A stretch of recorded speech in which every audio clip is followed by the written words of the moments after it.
Hey, Kate. Yeah. I'm just gonna go downstairs because Bob wants to go live on YouTube right now. Okay. As soon as he got hit, because he just crossed the 1,000 followers. Oh. You can do it here. No, are you sure? It's too much noise. I'm just drawing. The cats. The cats, though. They're fine. Okay.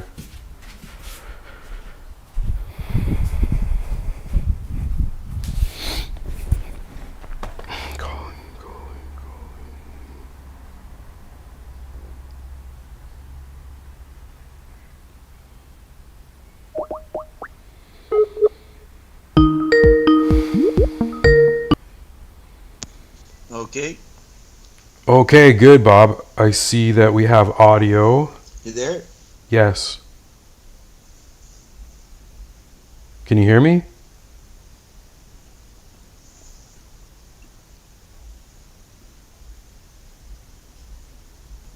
Can you hear me?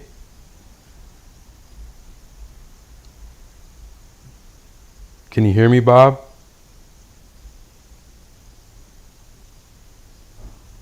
Hello? Yeah. Oh my god, I was muted. My Skype was muted. How dumb.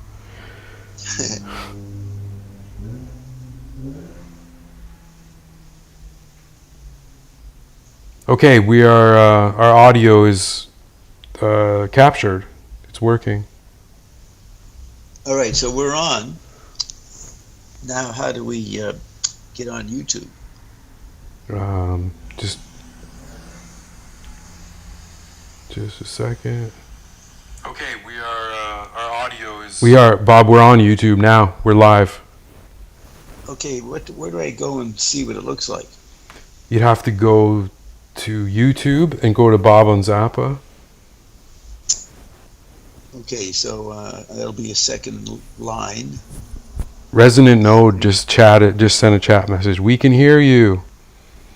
Yeah, so I'm going to YouTube. Yep. Oh, Resonant Node just spoke?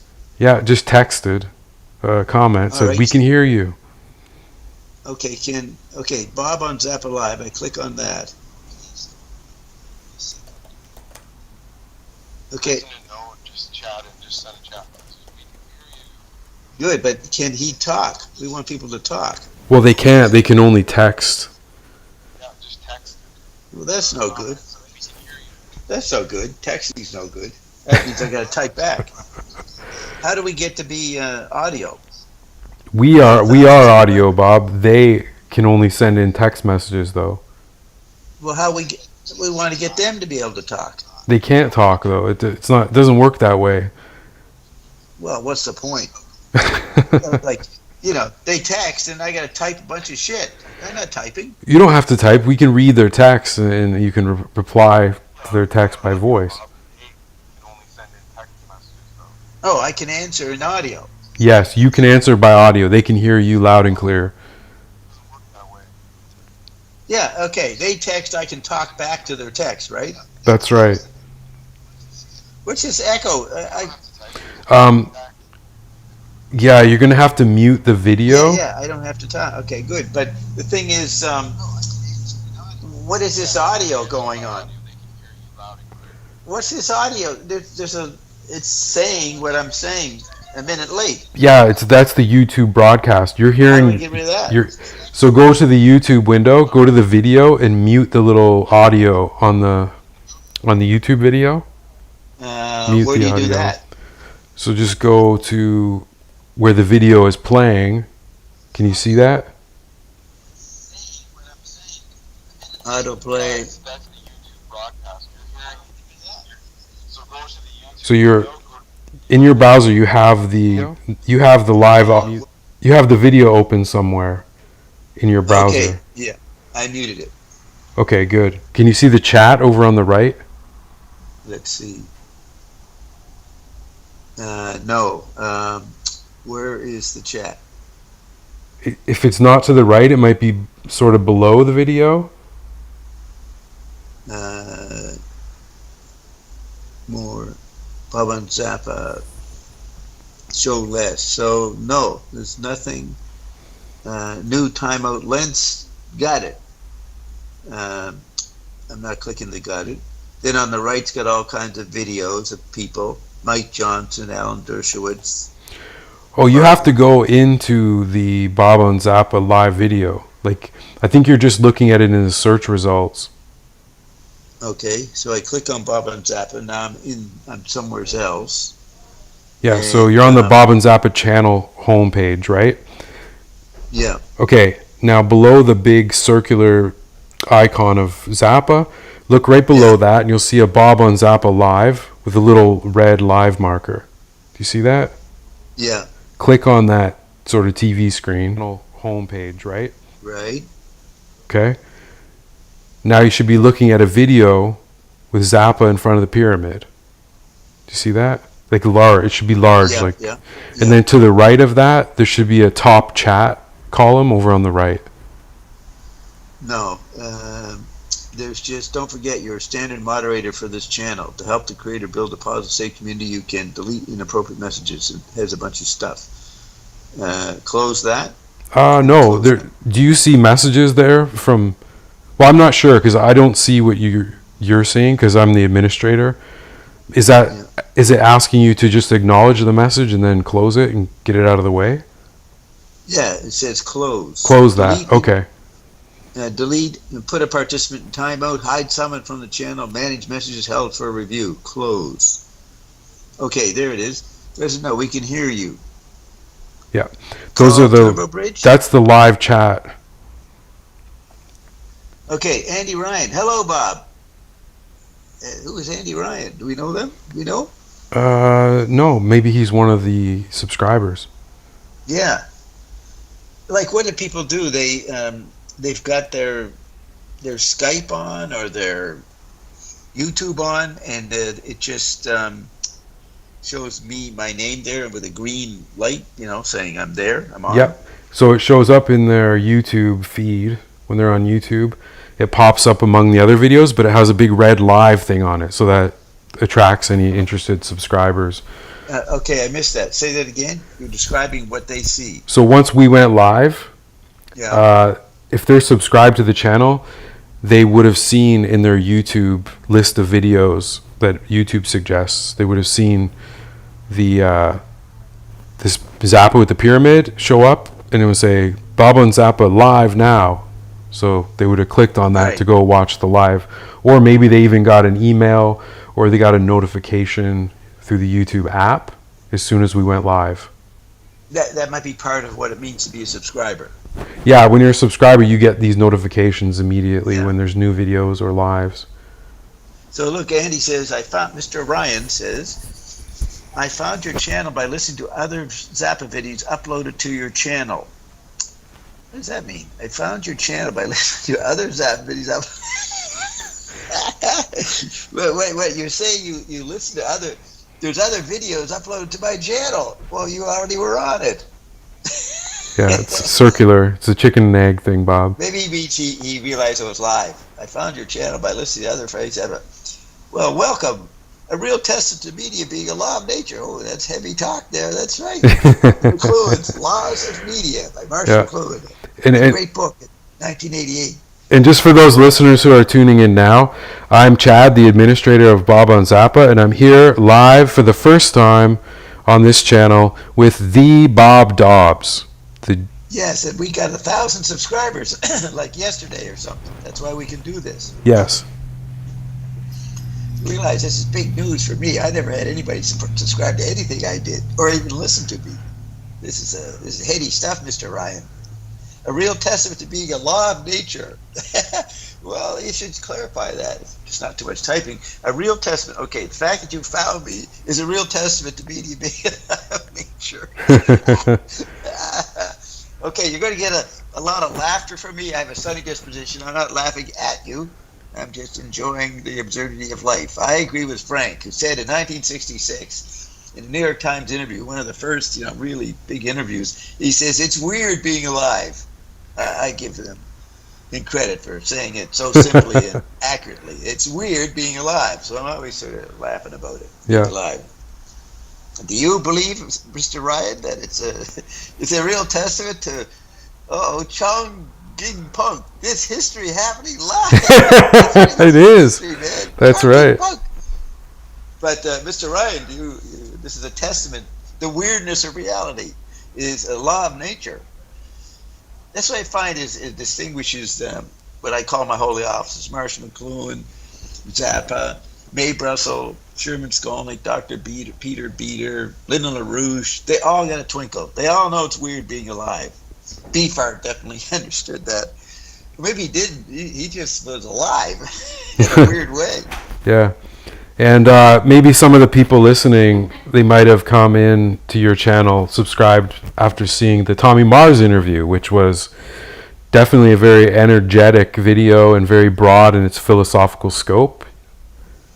Yeah, and I don't agree with people who say that I dominated or overrode him. I watched that thing a couple months ago for the first time in many years, and it's a great interaction. And when you're excited, you talk over each other, but he didn't seem to be bothered. He understood what I was saying, and he had good stuff to reply to it, you know. And those that say it's a very profound interview, I agree. We get a lot of great stuff from who are we talking about? Tommy Mars. Tommy Mars, yeah. We get a lot of stuff from Tommy in the moment describing what it was like being with Zappa that no one else had evoked out of him. Right. It never came from. Yeah, I'm glad you liked it, Ryan. It's a great dialogue.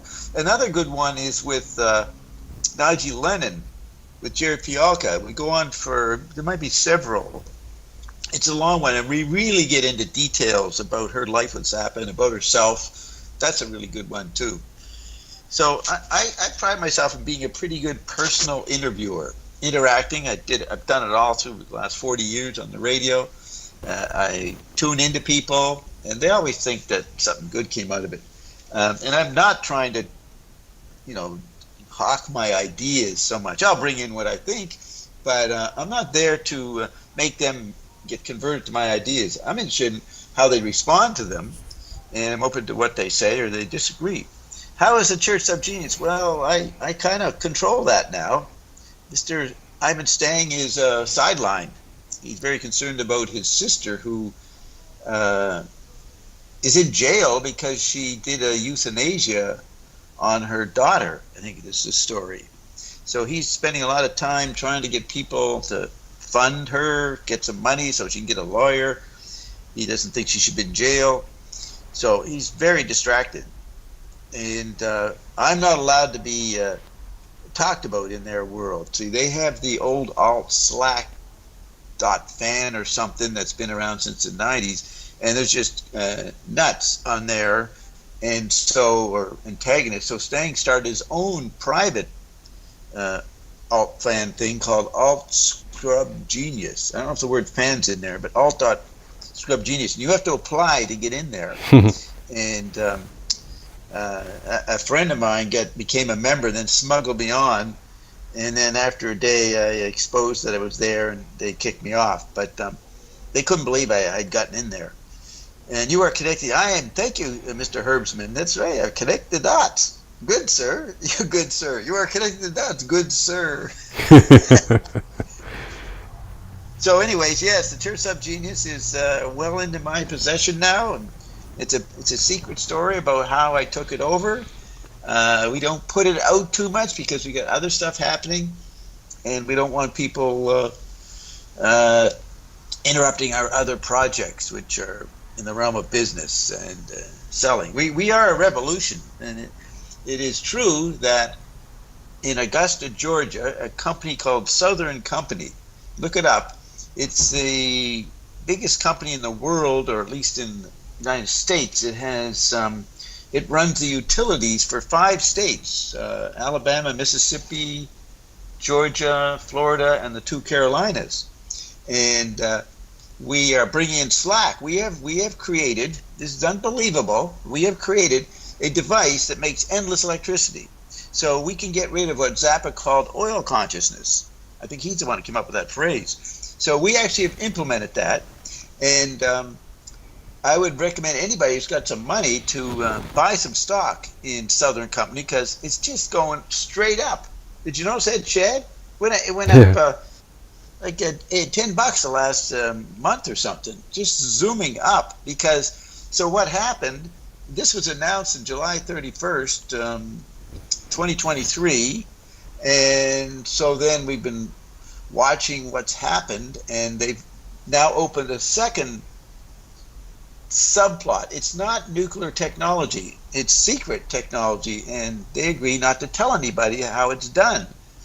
And so they just say we got a new nuclear reactor, first time in 30 years. Apparently nobody's been activating anything for many decades, but Southern Company went ahead and did this because they have this new technology, which is the biggest news of the 21st century, in science. This is the big first breakthrough. And what's the other point? So they opened a second part of the Augusta, Georgia thing, and we have two other things simplified, activated in China, and it's called Voltgi. It's a weird word, the device. Vogel? And, it's not VOGEL, it's like VOGTLE. Yeah. And the name Michael Glickman sounds familiar. Has he been a regular on the chat line, or on the Yeah, that name looks familiar in the comments. yeah, giving us a heads up. So Frank would be really proud. He was very interested in Pons and Fleischmann, who were at the University of Utah in '89. And in March '89, they made their announcement. And within the next couple of days, there was total confusion because they kind of made a mistake. They faxed it to a bunch of fellow scientists, what they thought they'd had a breakthrough, and everybody overreacted and got all confused. And then the military came in and says, you can't have this because you can make bombs. So they eventually got stopped. But I remember Frank saying that he was going to talk to them, or he did talk to them. But, Frank was interested in technologies. It was the mother invention. So you'll be very happy with what we do. And I get to talk to Frank. I have a medium source. I don't know if it's Frank or what it is, but I can have very accurate conversations based on the way Frank thought and talked about. And So is that you're talking to the spiritual footprint of Frank when you do that? well, Ion, which is the medium that allows me to speak to him, says, people survive death. They're there. The personality survives death. And he's there with Gail. And he and Gail are arguing a lot lately. Who knows, over stuff. I might know what it is, but I won't say anything. We'll see what Moon says in her book in August. I'm looking forward to see how much Moon's going to be honest about what went on in her family. Anyways, talking to Frank, you can go, maybe you could go and post the link, Chad, to Ion talking to Ben Watson. And back in 2009, and Ion showed up in March 2009. By September, I had visited Ben in London in 2008, so we had started a radio show, and the station in London, and he, one day he said to me, "Hey Bob, you can talk to dead people?" I said, "Yeah, I can talk to dead people," and that was through another medium before, but now I had Ion, and so I said, so I didn't say much because he was pretty skeptical, but he did say, "I'd like to talk to Frank." So I said, okay, we'll see what we do. So then on September 2nd, 2009, we were on the phone. We weren't doing a radio show, I don't think. And I said, hey, Frank is here, Ben. What? And so I explained that I brought in JW, who, quote, channeled Ion. And JW's there. And he talks to JW for a while. And then Ion comes through and brings Zappa in. And pretty quickly, Ben can't take it. He says, I can't take this. He says it's stupid. And what Frank is saying is stupid, which is not so stupid in my mind. So he dropped off, or he just said, I'm not saying anything anymore. So I had to take over and talk to Frank. So you can hear this dialogue. It's very interesting. September 2nd, 2009. And Chad just posted the link to it. Did you make a YouTube out of it, Chad? Yes, Bob. What did you do there? Oh, okay. You make it that fast. A couple of months ago. Look at that. Herbson saying Frank is a memory. That's correct. Now, we have to do the remembering. Ben's book in 1994, The Negative Dialectics of Poodle Play, I enjoyed the book, but that's because I was an intellectual and had read Wyndham Lewis and James Joyce and all these people that Ben studied at Cambridge. I mean, he actually was a student at Cambridge and went into depth with some pretty smart professors. So he knew a lot about that stuff. So, and that was part of his mind. So when he listens to Frank, he thinks about this stuff, even though Frank didn't necessarily have much knowledge of Joyce and Wyndham Lewis. Now, Beefheart's a big fan of Wyndham Lewis and talks about it all the time. But Zappa, I don't know if he knew about Wyndham Lewis. But so Ben wrote his interpretations of Uncle Meat and all this stuff. People said, that's nuts. This Fido being Plato is this. Zappa didn't talk about Plato. And Ben's defense was that, look, I'm telling you what I got out of Zappa, what thoughts he inspired in me. He didn't have to think these thoughts, but I thought them. And I agree with Ben that he can project his subjective interpretations that Zappa inspires in him, and he doesn't have to be agreed with to Zappa or anything. So this is a part of what we have to remember. We have to do the remembering. As much as we know Frank, and I knew Frank, so I can talk about how I perceived him, how he perceived me, but we can talk about what crazy ideas you get from Frank, what inspirations. I mean, I can't sing. But the only thing I can sing is Zappa music. I can actually sing Zappa music. My theory is he performs on a frequency that I can tune into. Most music is bullshit, and I can't respond to it. I can't remember what the lyrics are. So ask any zombie. I have worked with heads and elves a lot over the years. The Swede who translated Peter's dimension in Swedish. Wow. Hi guys, McGlickman. We saw that, Mr. Glickman. Oh, hello, Mr. Glickman. But I have worked with heads. I don't know who that guy is. A lot over the years. The Swede who translated penis dimension in Swedish. The other guy is Simon somebody in England who translated Zappa into Japanese, and he worked for Yoko Ono. He may have started with Yoko Ono, translated stuff into Japanese for her, and then Zappa or Gail asked him to do Japanese. So he spent a lot of time asking what Zappa's lyrics meant, asking Zappa. And Toads of the Short Forest, take that song. What's that about, Frank? Asked Simon. Can't remember his last name. And he said, Zappa said, that's about isotopes. Really? Okay, isotopes from physics. And so that was one of the strangest answers he got, and we talked a bit about it. Now, I think I can understand why Frank said that, because he was talking philosophy. I mean, Ion, and before Ion, there was a guy named Michael Blake Reed, and I talked to Frank a lot and transcribed those dialogues back in the 90s. And when Nigel Lennon, she's the only person who heard a tape of that session back in 95, 96. And she, at the end of it, said, that's Zappa. I said, why do you say that? He says, I hear his personality, and he mispronounced Stravinsky's Rites of Spring. I can never remember which it is, but it's singular or plural, Rites of Spring or Rite of Spring. And Zappa always said it wrong. And he said it wrong in the fucking dialogue when he was dead.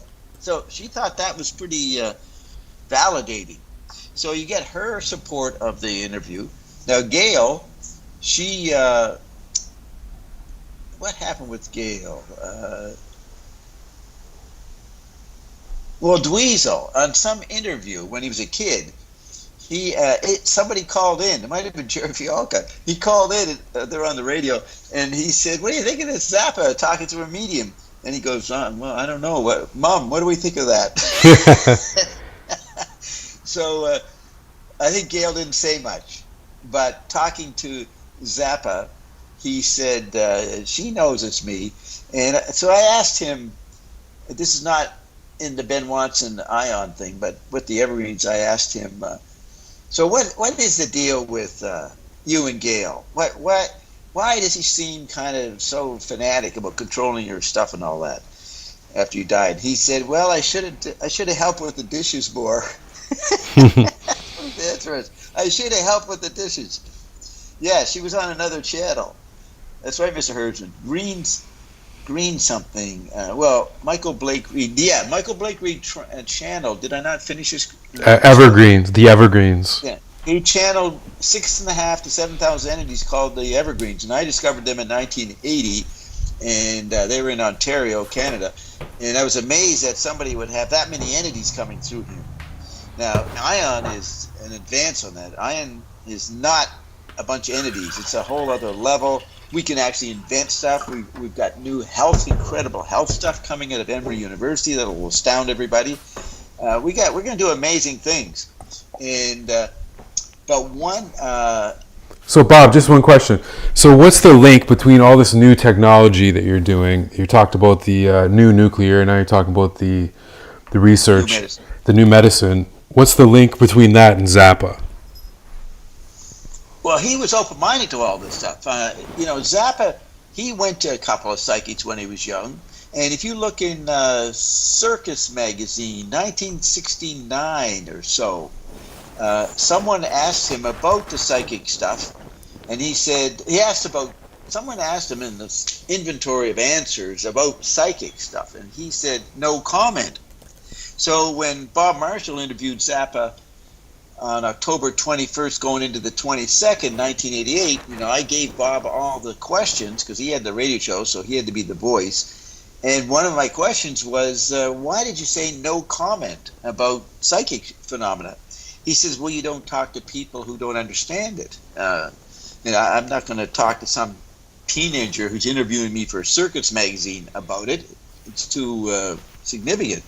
So he validated that he takes it very seriously and would not waste his time talking to rock and roll idiots. And one time Grace Slick was on some show with Frank, and they were in a kind of a disco show, and she was trying to interview him, and she was trying to get in some profound questions because she was philosophically oriented. And he said, no, we're not this is not the kind of stuff you talk about in a discotheque. So he rejected talking on the deep level that Grace wanted to do in this ridiculous teenage music show or something, But that shows you Zappa's seriousness. He understood when to talk about stuff and when not to. And what else do I say? So Gail talks about how, if you look at her Pamela, the groupie. Pamela DeBar, yeah. Well, Pamela did her first book, I'm in the Band or something. Then she did a book interviewing a lot of rock and roll wives of musicians that she knew. And one of them was Gail. And Gail talks about the first night she slept with Frank. That's in, spring, June, July, 1966. She woke up in the middle of the night or something, or woke up in the morning, and she had a psychic vision. And she describes it in the interview. Look it up. And then she's talking to Pamela about this fact, 20 years later. And she said she realized she was psychic. And she's always been that way. And she said she has not talked about it for many years. But she says in the interview, I'm going to get back into it. And maybe I'll talk more about it. So when Simon got involved with Gail for translating the Japanese lyrics into Japanese, Gail got excited eventually and said, let's do a book. And Simon said that Gail thought she really understood Zappa, or she had a lot to say that she never had a chance to put out there. So they started discussing, and he enjoyed what Gail had to say, but after a while Gail got a bit fanatic about it and became very controlling over what would be said in the book with her leading it. But I just cite this to say that Gail probably had some extra intuition, and she would have a lot to say about Zappa, what she saw with Zappa on that level. And I remember when he died, Dave Marshall, one of those guys, a well-known critic in New York, he was on WBAI, and I was living in New York, and I happened to hear it. And he was quite upset about Frank dying. It's just a couple days later. And what was I going to say? I think Gail was on too, and maybe he called in when Gail was on WBAI talking about Frank. And Gail said, well, Frank would make a song like the one about incest. forget the name of the song, back in '71 or so. You know, Brown for the band shoes, in LA. brown shoes don't make it. Oh no, it's some girl in Montreal. It's about incest. Maybe someone would know the song title, and she said that he wrote that song and maybe recorded it, and then the story, very similar, showed up in the media, and she said this happened all the time. Frank would do something, and it would get reflected in the media. Now she never Magdalena, thank you, that's what it is, and she was pointing out, she was talking about Frank, and she didn't want to talk about herself too much, but I knew that she meant that there was something psychic going on between media and Zappa, which I personally experienced myself later. But I have a whole thing called xenochrony. I use Zappa's term. And what Zappa did with xenochrony was he would try to unsynchronize accidental clips from his recordings, live stuff, and then put them together to want them not match, and they would often sync up. And so he said that was strange synchronization. So that's where he got the word xenochrony, he invented the word. So he was trying not to sync up. So when he found stuff happening out in consciousness, media consciousness, he would call that xenochrony, strange synchronization with him. He wasn't intending it. But Gail, the way she talked about it, I knew she thought it was a psychic aspect that she understood, and she knew that about Frank. And that is something we should have asked her more about. She's not that accessible, but we should have, before she died, asked her more about that. And maybe Moon will go into some of this on her show. Now we go back to Herbsman. Wonderful arrangement of Frank's work by the amazing Mats Oberg, who played with Frank in Sweden. Yes, I know a lot about Matt and the other guy because they stayed at Jerry Fialko's when I used to stay at Jerry Fialko's. I was never there when they were there, but I heard a lot about them, and they were pretty impressive as teenagers they were when they played in that thing in New York in '91 or so, with all the one that Zappa couldn't go to, and that's when they announced he had cancer. Michael Glickman, Mrs. Frank. Yeah, we want to know what Frank would say about all this. And that's what I miss, is his commentary on things. Do I miss? Yeah, we miss his output. Do you miss Frank on a daily level? Well, you never had access to him, and he didn't let you in. He was working in the studio all the time by himself or with his band members, so he was a recluse in relation to us, unless you became a friend like I did, and then you could visit him and talk to him. But so, Michael, you're talking about missing his products, his productivity. Ian and Bob, praise Bob. Who's that? Is that Ion? Ion's talking to us, or I don't know who it is. Anyways, Hans Annelson. Okay, he produced this. All right, very good. One thing I was really enthusiastic about in 2022 was some guy. I don't have his name right here. He produced incredible bootlegs. I don't know where he's getting it from, but he had really good quality. Maybe someone in the Zappa world had all this stuff and released it. But I listened to, I did it on my radio show. We played 57 bootlegs. And to hear Zappa in his concerts, nobody's heard Zappa until you hear these bootlegs. There's so many incredible concerts he did that are way better than the albums.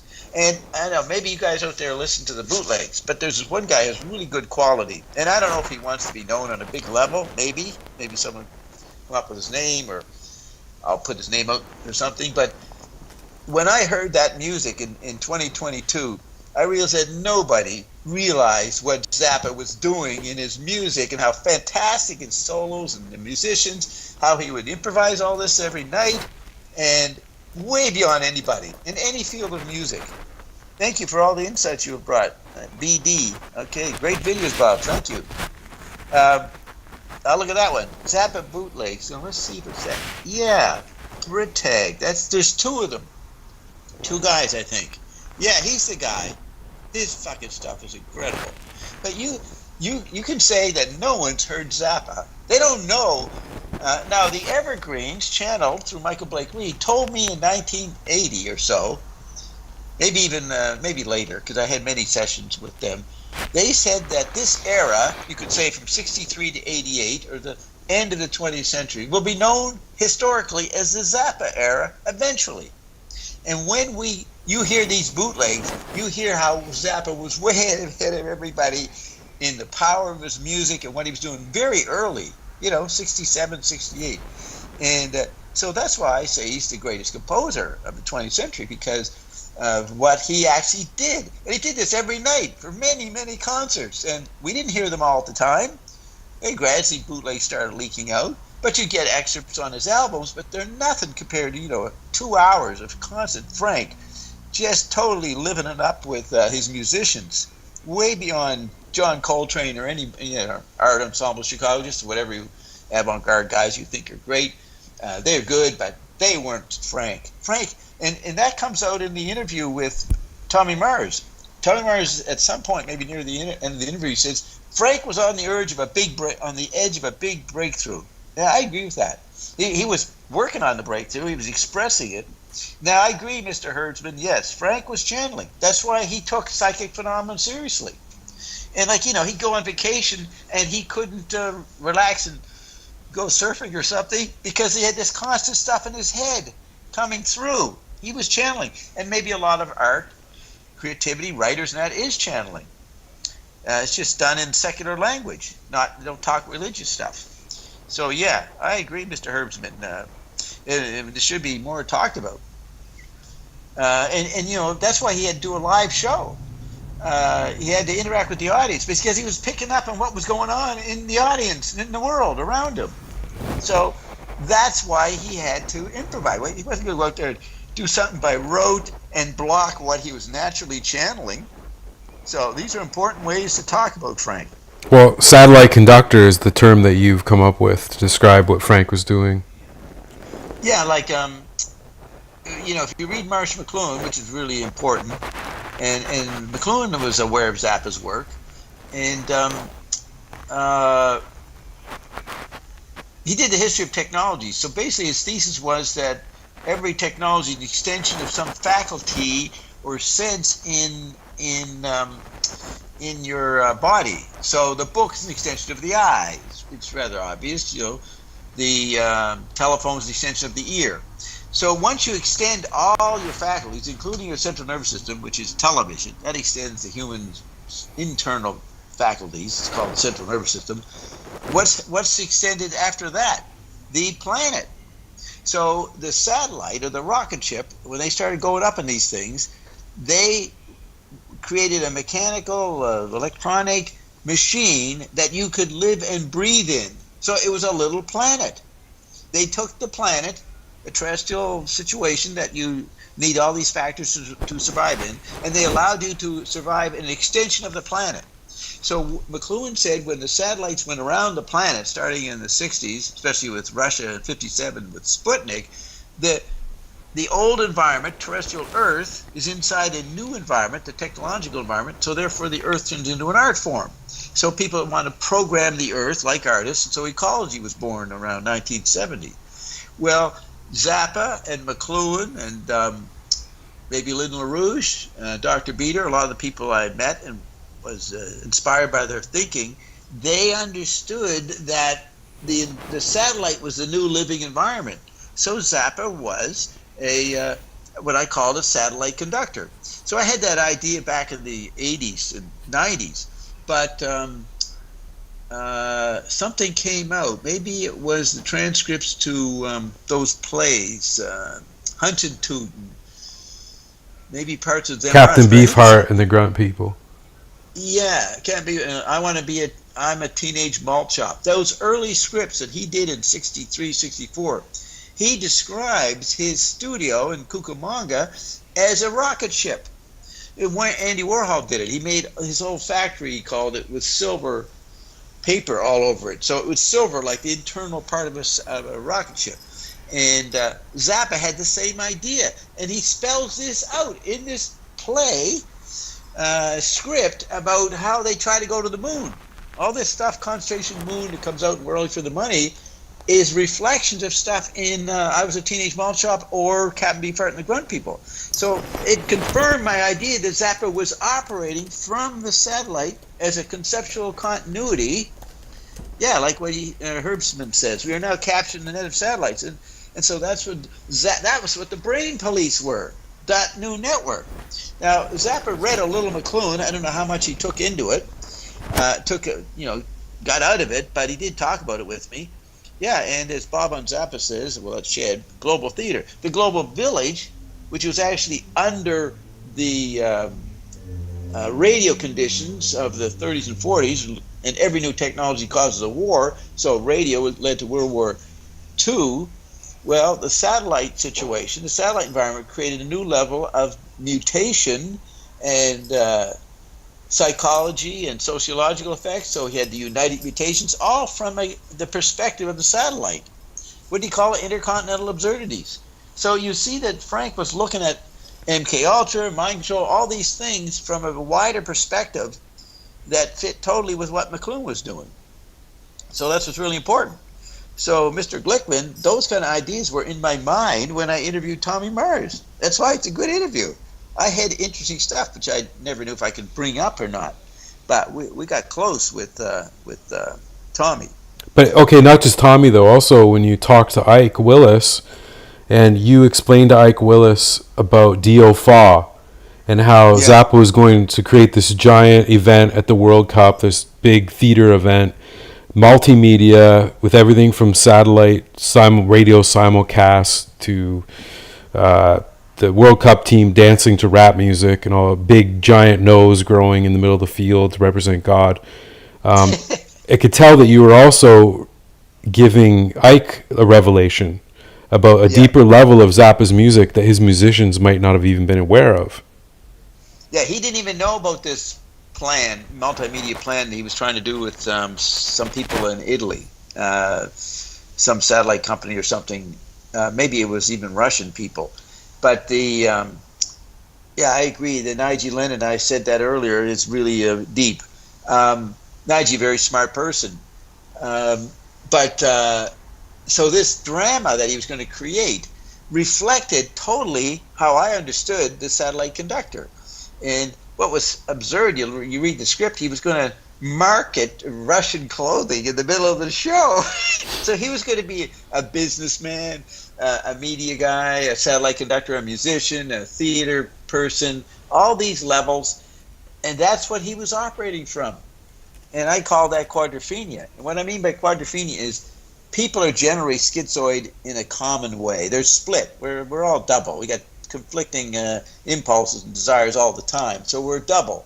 And Ian says there's always two conversations going on in any topic. So there's other stuff to be said. While I'm saying this, there's maybe opposite stuff to say at the same time. So you take that basic doubleness of schizophrenia in humans, and then the media now has come alive, and it's echoing or showing video-wise the schizophrenia in life back to us. And now we imbibe that, so the media goes inside us, and we go inside it. So you put the two schizophrenias together, and you get quadrophenia. And if you think of this 4 levels, it's almost ratios of yourselves and of the environments, you can see the complexity of Frank seems to be aware of that, if you look through his ideas in that. So that's why I like to bring that stuff that's way over our heads. I don't pretend to understand this. Wait, that's what McLuhan said. I don't always pretend to understand what I say. And he used to say, I don't know what I think until I say it. I think Zappa lived that way. He'd go into an interview, he didn't have to prepare, and then people would start doing something and he'd react to them. And he'd start inventing stuff. He'd start channeling ideas right there in the interview. Well, I also took the comment from True Herbsman literally, that the satellites are actually way over our heads. Literally, yeah.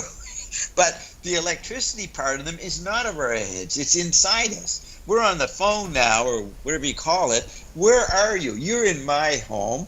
I'm in your home. And I'm in everybody else's home that is listening. And they're in my home. And so if I got agreement, I could say, okay, everybody take an orange and eat it. And so you have 2 million people. That's probably how many people are listening right now. 2 million people start eating an orange at the same time. I organized that. And so you are, as McLuhan said, you're greater than the angels. The angels could be wherever they wanted to be. They were like psychic. They could go here, there. But whenever they went someplace, that's the only place they were. Whereas we here are everywhere at the same time. Angels can't do that. So that's some of the ideas I think Frank was intuiting. He intuited a lot of what McLuhan was saying, but he didn't say it. But he kind of reflected it in his ideas. Like he said, time is not real. Time's a part of a spherical thing. For your information, Bob, your guest mic is a bit loud, distorted. That's you, Chad. And Okay, I'll stay back. yeah, Resonant Node says that there's some scratching going on. Anyways, that's everywhere in the middle of nowhere. That's right. We're everywhere in the middle of nowhere. And so you can't visualize. We don't have the coordinates that the book created. In the electric environment, we are interacting on a very sensitive level, and McLuhan's term was tactility. And so I say that art, now I'm just spewing stuff that I think about a lot and I've said before, but just to hell of something to say. In the 20s, what do we remember? We remember the great painting. Painting seemed to dominate in our cultural memories of that period, Picasso and everybody else. There was great music, but we think of the breakthrough in painting and all those images you have of the great artists, supposedly great artists. Well, then in the 60s, you think back in the 60s, what do we think about? All the incredible music. You don't think so much of the painting. If you're an art student or in that business, you think of the Warhol and the different art stuff. But the citizens, the people, they think of all the great music. So you had the eye in the 20s, you had the ear in the 60s, and then Zappa is all about interacting. He's tactile. And what comes after the eye and the ear is touch, or the interplay of the senses called tactility. Zappa was the major tactile musician. That meant interacting with the audience and the audience interacting with him, and with politics and everything else. He covered everything. He was spinning its wake in music. If you understand the way he composed this interplay, which involves maybe a psychic aspect, he was a tactile artist. There may be subsequent tactile artists since then, but Zappa is the main tactile guy. He broke through on that point. That's why people couldn't categorize him. Well, he would quote music, he would refer to all kinds of stuff, but then he'd say those particular genres, like jazz, were limited. He was not limited because he didn't stay defined in one genre. He used all sounds, all music, and all the other senses, which is actually what he says in that famous quote. I use, I don't have it handy, but I've used it. If you went through the inventory, maybe I could just bring that up here. I got my ongoing Zappa commentary, so I might have that quote there. It's in. It might be in the famous conceptual continuity thing in 1971, the Warner Circular. And Dave Wally quotes it in his book. So bringing up the Zappa stuff, there it is. So I'll just put in medium, see if that shows up. Medium. Okay, there.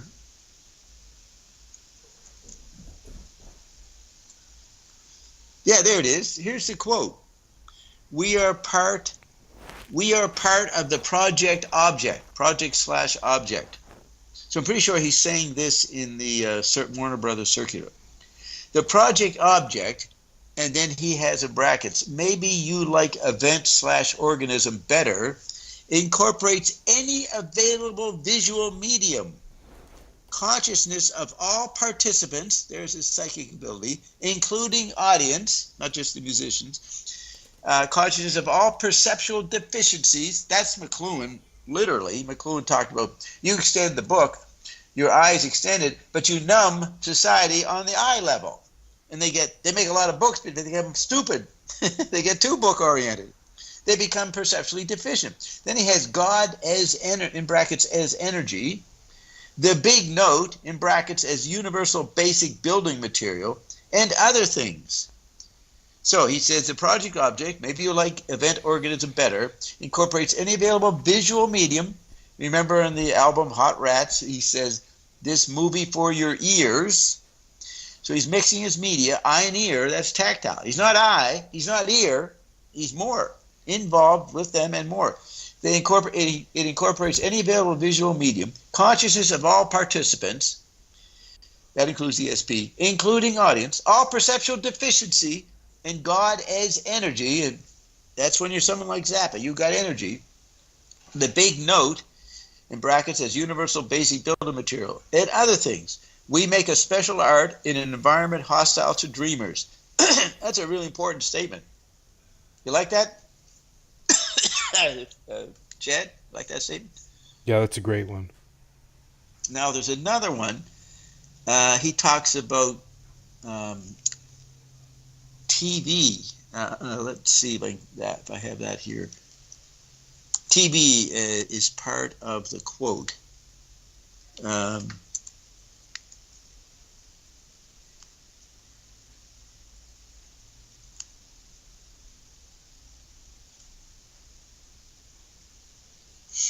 No, I don't have it. So he does say in an interview that the Vatican, I don't know if he says Vatican first or he ends with Vatican, but he says, the CIA is the mafia and the mafia is the Vatican, and that's what we're up against. It's a line like that. It's a really good line. Equate CIA, mafia, Vatican, and maybe something else. The media. So I said here, I have a sentence I made, I posted a couple months ago. I said, Zappa was influenced by John Cage's edict, quote, everything we do is music. Everybody is in the best seat. So I say, why Zappa is the greatest? Because post John Cage, came after Cage, he's composing included his work as an anthropologist, a journalist, a playwright, a politician, a surfer, and that's in quotes, media surfer, a musicologist, a TV producer, a radio DJ, a conspiracy thinker. I could go on. All of his daily activities were involved in his work, way more than anybody else thought of. His comprehensiveness was huge. So that's why, he covered everything, like Joyce did in Finnegan's Wake. And maybe some other time, if we do, we'll do this again at some point. I will look up, get some books out and have the quotes handy for people. So back to the chat line. What's happening on the chat line? 432 hertz. Yeah, resonant frequencies. He's saying we are the medium, correct? Yeah, Frank was very democratic in people responding to what he was doing. He was open to anybody. And Ian and Bob says dynamic symmetry of tensions among proportions. That's a great statement by McLuhan. It's about the golden section in geometry. We have a dynamic symmetry of tensions among proportions. That's Zappa. That's tactile. Zappa would be more into electronic music and internet sales if he had lived longer in... Well, yeah, he was always a businessman, and he was open-minded. He was interested in becoming more and more well-known and sell more because he knew he would apply it. He would make even better art or more amazing art. So he applied all this stuff to his work. So he should have been funded a lot by Elon Musk or anybody who's got a lot of money. Now, when we profit from this new energy device we got going, we're going to make an incredible amount of money. And that's when we're going to start a new civilization. And Frank's going to make the international anthem for it. We'll just use his music. So, what song would you recommend to be an anthem? I mean, what is it, Stairway to Heaven or Easter Hay? There's a couple of great guitar solo ones that could be national anthems. What's Easter Hay? Do you remember, Chad?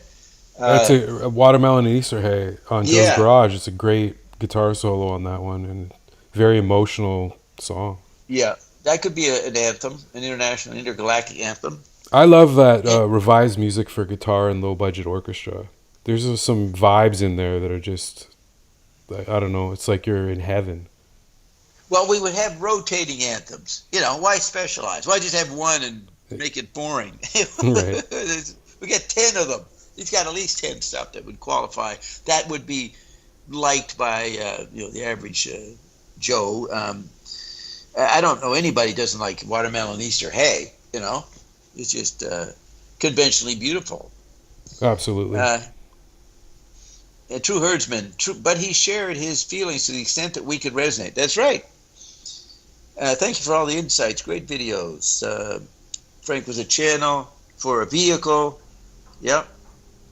How would Zappa conduct in these times? Well, that play, DO5, he would conduct, he'd be in a studio and he'd be conducting television imagery, video imagery, movies, editing. He would conduct media environments because that's what he does in DO5. That's what should have been funded, and then Frank could have really taken over in the 90s. But yeah, he would conduct these environments. And you look at his music through the, say, 63 to 88, he has many media environments echoing in his music. When I used to introduce Zappa to people back in the 60s and 70s, they say it sounds like movie music. You know what I mean? Yeah. They thought it sounded like movie stuff. And not all of it, but maybe Lumpy Gravy reminded them.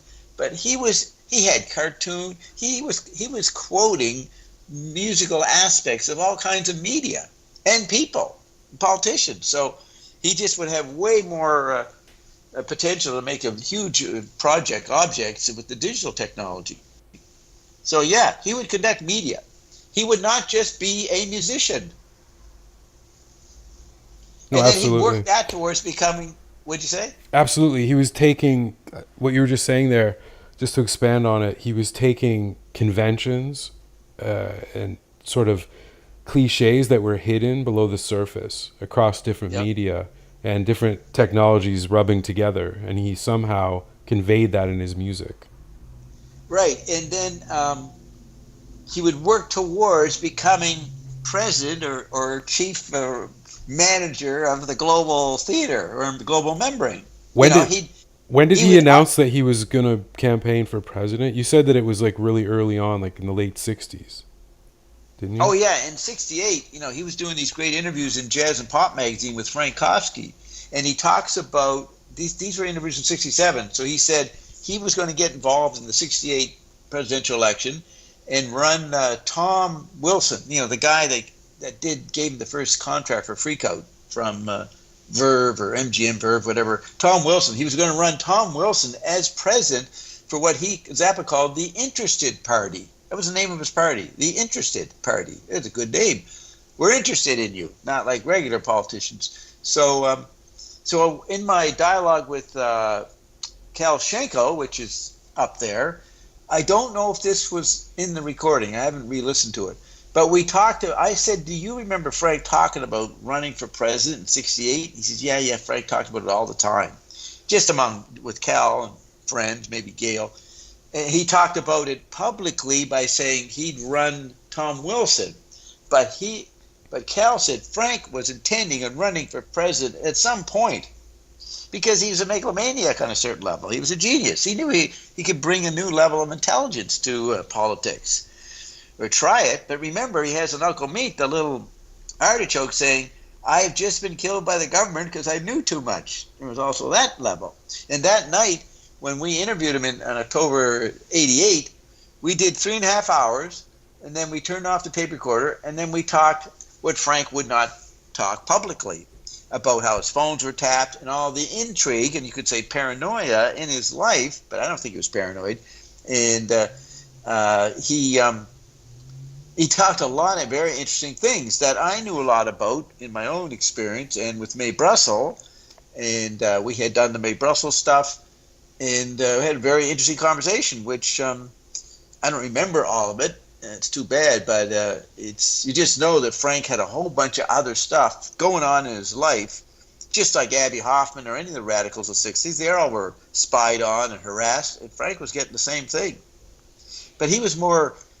he didn't blatantly complain about it like Abby Hoffman and these people. They got in trouble. They got arrested. Well, So just to reference that artichoke thing, when he said I'm an artichoke, wasn't there some government program that was codenamed Artichoke? Well, part of MK Ultra, one of the early terms for MK Ultra was Project Artichoke, and I don't know if Frank would know that, but I started telling him stuff because I knew stuff like that because I worked in intelligence, and maybe that's something I told him. But I certainly didn't realize it would come out in the cartoon in the booklet for Uncle Meat, a year later. But there could have been other people Frank talked to. people like that guy who talks about weird tales in Laurel Laurel Canyon, Canyon. that Yeah. that book, which is ridiculous. Frank exposed the CIA. He did songs saying the CIA was creeping around Laurel Canyon, but he did have access to his father. We don't know what his father told him, but I think Frank had lots of people coming to him in the '60s telling him stuff. I was there occasionally, and some strange guy would come in. I didn't know him. And he would talk to Frank and say what he offered, what he knew, and thought that Frank was a guy worth telling, because people saw that Frank was probably going to have a role in the media somehow. So they said, well, I'll tell him what I know. So here, Glickman says, I was offered a gig as Frank's road tech at the Orpheum in Boston back in the 80s that I unfortunately had to turn down. Yeah, that's a drag.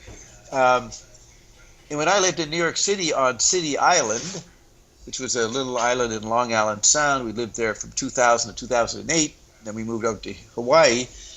In those 8 years, I was in a house, and in the basement was a guy. And he was a musician. And we got talking one day, and then I found out he was a big fan of Zappa. And he was Steve Vai's roommate at, is it Berkeley in Boston? I think it's Berkeley, Berklee, right? So Berkeley this Music guy, School. Yeah. Yeah, I think that's in Boston. And Michael, that was his name, he was rooming in the dorm with Steve. I don't know if they were in the same room, but they were quick friends because they were musicians. So one night, Steve Vai came to him and says, I got tickets to the Zappa concert. You want to go? And Michael told me later this was the biggest mistake in his life, because he wanted to make it in the music business. I don't know what he played. He might have played drums. He couldn't go, or he didn't go. So Steve Vai goes to the concert. Maybe he took someone else with him. And the next morning, he sees Michael. And he says, guess what? What? I got backstage. I got to talk to Frank. And Michael says, holy shit, I could have fucking talked to Frank. And he didn't go. And Steve Vai did. He got Frank's attention. And then a few weeks later, Frank called him or something, or maybe even the next day. And Michael remembers the dormitory phone rang, and Steve Vai was told that it was for him. And then he comes back after talking, and he says, that was Frank Zappa. He just called me. So I thought that was pretty interesting how Steve Vai's career, started. And you have this direct evidence from this Michael guy who I met, which is my luck. I'm always meeting people synchronistically or synchronously who know stuff like this guy and was there and saw how Steve Vai made it, and he didn't. So there's an interesting story. So I think of that when you talk about you, Glickman, almost was Frank's road tech. Well, you shouldn't have turned it down, man. Nothing's as important as doing something with Zappa, because it would have led to other things, unless you were getting married that day or something, or getting divorced. We are now captured in the net of satellites. He was seeking through that process. That's right. Nigel Lennon was deep. Sacred numbers, fractals. Did you notice when Zappa's library was showed, he had a collection of the Freemasonic encyclopedias? Did you ever see that, Chad? He had all these books that are the official volumes that the Freemasons had. I don't know He if had I a saw the copy. Freemason stuff, but there were some other mystical books that he had. Yeah, well, it's Freemasons. Yeah, maybe Freemasonic is mystical, but he was studying the Grand Wazoo, the top-down controls, And it's not a conspiracy theorist. There are conspiracy realities going on all the time. Frank would be more into, we did that, dynamic symmetry. He's saying we are the medium, right? Resonant frequencies. Better now, Chad. Turn it up a skosh. You're okay now, Chad. Easter hay is too beautiful, says Herbsman. The Regician strut, yeah, that'd be good. Horn section and Big Swifty, right? Project Object is an anthem of sorts. Little house I used to live in. I actually, there's video of me visiting the little house I used to live in with Jared Fialka. You could see you could post that, Chad. You go to my timeline, look up 95, 96. It might say some of them aren't labeled clearly, but there should be one there where we're walking up the house in LA. You have these areas where little houses, little cottages, be like 8 of them, and they'd all be, for the postman, they'd be 3, 5, 6, 2, 1, 8, and then 3, 6, 5, 2, 2 8. So he lived in one of that setups. So we went there and filmed, tried to guess which one he was in. But that's the little house he used to live in. That's a unique layout in LA for many people. Is that the one, Bob? Gives a tour of the exterior of Frank's house on Bellevue. Yeah, I think it is on Bill. That's it. Yeah, just click on it and see we're talking in front there, and you'll see a stairwell you walk up. It should show that right at the beginning of the video. Yes, I have it. Yeah, post that for people to look at. Now, would Frank have made a great president? Nobody wins in the presidential role. It's there for abuse value. You know, in economics, they talk about use value, exchange value, and then Baudrillard came up with symbolic exchange value, and then Arthur Coker came up with abuse value. All of politics is there for media abuse to make you, the average sucker, to gloat about the abuse they go through. Now, Frank would have been aware of that. The torture never stops. But what you can do as president, he even mentioned in interviews that he was ambivalent about being president because he saw how there was too many bureaucratic, the legislature, the executive, and the judicial, too many conflicting institutions to really get anything done. And to put everything on the president is just an image because, the president just gets up every morning and people tell him what's going on. And they're the ones who are the guys deciding what's great or what's useful. So now I asked the Evergreens about this, and they said that maybe he wouldn't make it on the presidential level because it was too corrupt and involved, and you had to be linking up to history and to the Rockefellers and the oligarchs and that whole network that approves you being a president. That would be a real, as Zappa said to somebody, a Byzantine bureaucracy. But Every said he would make a great local councilman, alderman or whatever you call them in the States. I don't know what you call them. We call them aldermen in Canada. What do they call these guys? Counselors? City councilman. He would have been great on that level, and that's an interesting point because the presidential role is not human. So BD says, I am guessing Frank Zappa's music and projects were often too weird for usual funding grants to come through to him. Yeah, correct.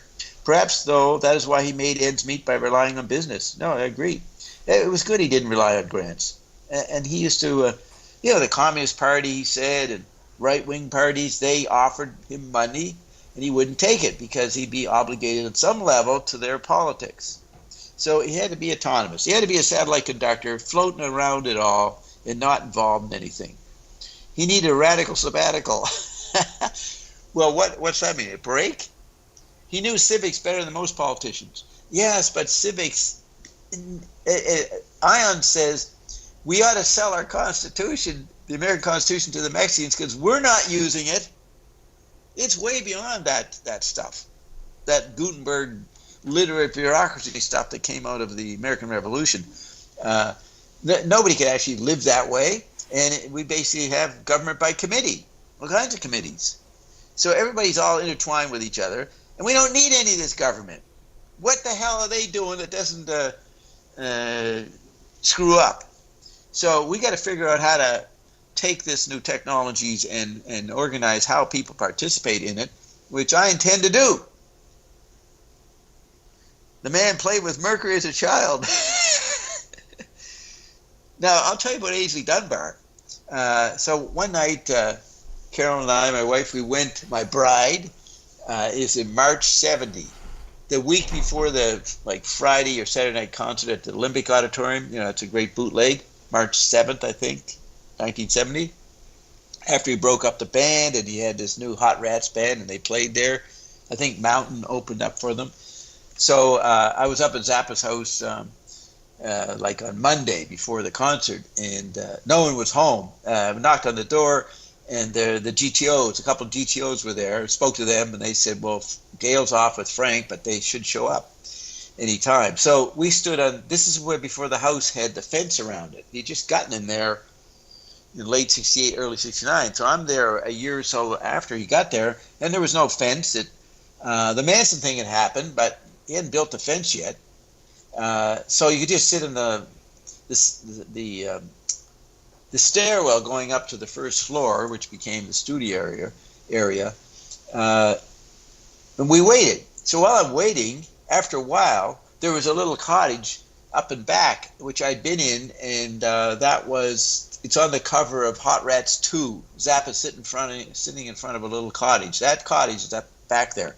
And Motorhead used to live there. All kinds of different guys lived there. Well, all of a sudden, somebody started playing a single, a 45, on some record player. And it repeated for about half an hour. It just kept repeating it. So either the person playing it fell asleep, and I guess on the 45, you remember, Chad, it would just go back and play it, and then go back and play, just keep going. The armature on the little record player would go back and you mean it was playing the whole song over again? Yeah, it was only a 4-minute song or something, and it was noisy. It was irritating music. So while we're sitting there waiting for Frank, this music is going, and I'm thinking, this is somebody up there that doesn't like us and is trying to bug us to drive us away. But I could put up with noise, so we just put up with it for over a half hour, and eventually it stopped. They found out later it was Ainsley Dunbar. He was staying at Frank's at that time. If you look it up, March 70. It should be in the history of, what is it, Scott Parker and those guys. They detail every day that Frank lived.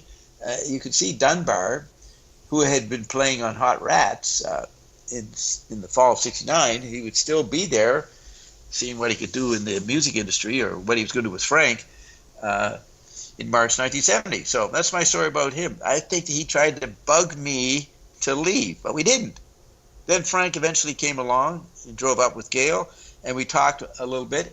And he said he was in a business meeting, so he couldn't talk to me then. But I had been with him before, so I understood that, because I was just dropping in. I had no right to ask him to spend time with me. But what I did ask him, I said, "There's something about your lyrics in that.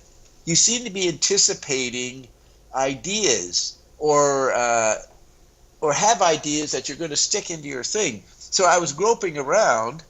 And then a year later, in that Warner Brothers circular, he explained conceptual continuity. And I said, that's what I was talking about.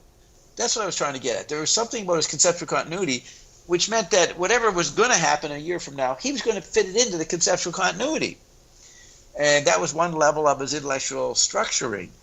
And so I thought that Frank, because I brought that up, and he using his intuition, he says, "Oh, okay, Bob represents the audience. The audience is catching on to what I'm doing. I better talk about it." So he talked about it in the Warner Circular. He used me as a clue that, his audience, or the more intuitive people, part of his audience that were really into his stuff and studying it, I represented that conscience that was starting to notice things. Now, I met Dave Wally around that time, and he tried to talk about that in his book on Zappa. He called it time, and you read his book, he's talking about some kind of conceptual continuity. I think the term had come out, and he put that in his book. He talks about it. But I had been talking to him in 70 about that kind of stuff. So Glickman says, I had a band concept called MK Ultra. Ian and Bob, Connie waited for Zappa. After we did that interview in October '88, after 7 hours there, we went outside on the lawn. There was a bit of a lawn thing there, and so Jerry says, Carolyn, do is it black napkins, Chad? Is that what she does? Do do do do do. Is that Black Napkins? I Black think so. Napkins is like do do do do do do do do Yeah. do. So Carolyn could do that. So Jerry says, "Do Black Napkins." So she had to turn around. She couldn't do it like with Frank looking at her and she looking at Frank. So she turned around, put her back to Frank, and then she did it. And it's very cute the way she does it, and it's real. And so Frank immediately leaped over, picked her up, and she's only 5 feet, 5'1", and swung her around. So that was her highlight. That was her sex with Frank. She got swung around in the arms of Frank in a gesture of glee at her doing the opening of that song. So that's what Kanye waited for. So that was nice. Friends with True Herbson, friends with Laurel's brother, Larry Fishman. Yeah, Laurel is the one that did the Steve Vai thing, stuck some stuff up her, because she, in the 90s, when I used to visit Jerry Fialco, we'd go down to the Venice Beach Boardwalk, and at one time he said Laurel was there. She worked on some booth there or something on the weekend, and he would talk about Laurel and said that was the one that Steve I talked about. And I guess it was Laurel Fishman. Ask her, I'm friend with Laurel's brother, so asked Larry to ask Laurel about Bob Dobbs and Jerry Fialco. Does she remember talking to us one time on the walkway there? What does Larry Fishman do? Now, why is Glickman saying bummer? What's the bummer? I got my first Marshall McLuhan book last summer at a yard sale up here in New Hampshire. The medium is the massage, is what I guess you're going to say. Didn't Frank say politics was the entertainment wing of the military-industrial complex? Yes, that's what did he say? He used to say politics was entertainment for B-grade actors. But yeah, politics was the entertainment wing of the military-industrial complex. That's right. As someone who began their career in pop music out of a sense of having few other creative options, didn't Zappa eventually embrace being a rock star with less ambivalence than he led on? With less ambivalence. He didn't act like a rock star. He was one. It's funny when they comment on him, now he was a rock star, the great rock guitarist, and yet nobody paid any fucking attention to him when he was alive in the industry, like in Rolling Stone and that. So he wasn't a regular rock star on a big level, but if he had lived and kept going, he would have become bigger, and he would have applied it practically. So there was no problem for him to be famous because he knew what to do with it. The wealth that he would get and all the projects he would do. I mean, he was a real artist. He lived for his art. He was channeling his art. Like, you can't avoid that. So it doesn't matter if he was a rock star. And yeah, maybe he, just before he died, he was like really known and interviewed on ABC and NBC and all that, and considered a rock star. What would he satirize? He wouldn't satirize the music industry. He even contemplated quitting half the time. He said the music industry was crap. He didn't like being in it. And that's why he started looking into politics. But if he had gotten the funding, he would have done these multimedia. He would have become more than a musician. And that would be, he'd be an art star, maybe. But he was indifferent to the whole rock star dilemma. It was important back in the 60s because rock had a power, and it could have started a new civilization, to exaggerate it a bit, but it could have done stuff, and he always said nobody was doing it right. That's what he said about Dylan. He said and Like a Rolling Stone and that stuff came out in like 65, in some interview, he says, I heard that, and I said, well, this guy Bob Dylan is doing it. He's using the media to get a different sensibility out there, wake the audience up into different sound possibilities, different soundscapes, and quote, creativity that's not so controlled by Debbie. Remember, he said all music and pop music is for Debbie, the 13-year-old daughter of a union guy. He said that in his talk to the American composers in April 1984, University Academic Composers, talked about Debbie.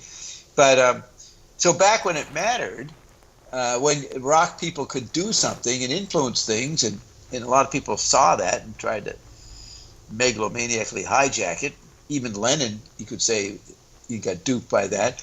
But Zappa was always ready to get practical, and he even said, "I'm here for the kids in small towns who could take over their small towns, and we could get a revolution going on here." And right when he was saying that in 68, 69, Hollywood put out a movie, Don't Trust Anybody Over 30. I don't know what it was called, Wild Youth or something. It was all about a 30-year-old person leading the youth of America and taking over America. Well, Frank could have done that. And he was doing it in a practical way, sensible way, and nobody picked up on it. So, so he satirized the trends of music for the next 20 years, but by 1990, music was puny to what the media were. They say about the millennials and younger, the alpha generation, they say they don't even listen to music. They're too involved in the tactility of multimedia. That's where Frank would have been tactile, not just ear or eye. You got anything to say about that, Jed? Can you explain tactility a little bit? Well, the way McLuhan described it is interesting. He said it's not a sense. It's the interplay of senses, which you might say is your mind. Your mind takes sensory data and other kinds of data and makes it coherent into rationality, or life looks the same all the time. The world does. Well, the mind supposedly is a factor in the brain in making that happen. So on a simple level, your senses are taking in data, and then something has to organize it into an image that is repeated all the time. And so you call that the tactile organ, tactile function. It's not a sense, it's the interplay of senses. Or it's the mind, and we can't figure out what the mind is. That part of the mind is not the brain. That's the mystery in our consciousness, because it's not limited to physicality, or it's a deeper subtlety, frequency of physicality. So we just call it the mind. And so that's tactility. So, obviously Zappa was an artist of the mind. I call him an information artist. It really, people like me and McLuhan and other people, we weren't writers of novels or film directors. We're just talkers and thought ideas and looked at all kinds of ideas. So I say we were information artists. Now, Frank was an old-fashioned technical Gutenbergian artist. He had a talent and a skill, but he also was bringing in the information level and dealing with society as an information artist. Wacka Jawacka, right? And radium stuffed up his nose by a doctor, amazing drummer, chungas. Can you talk about the big note?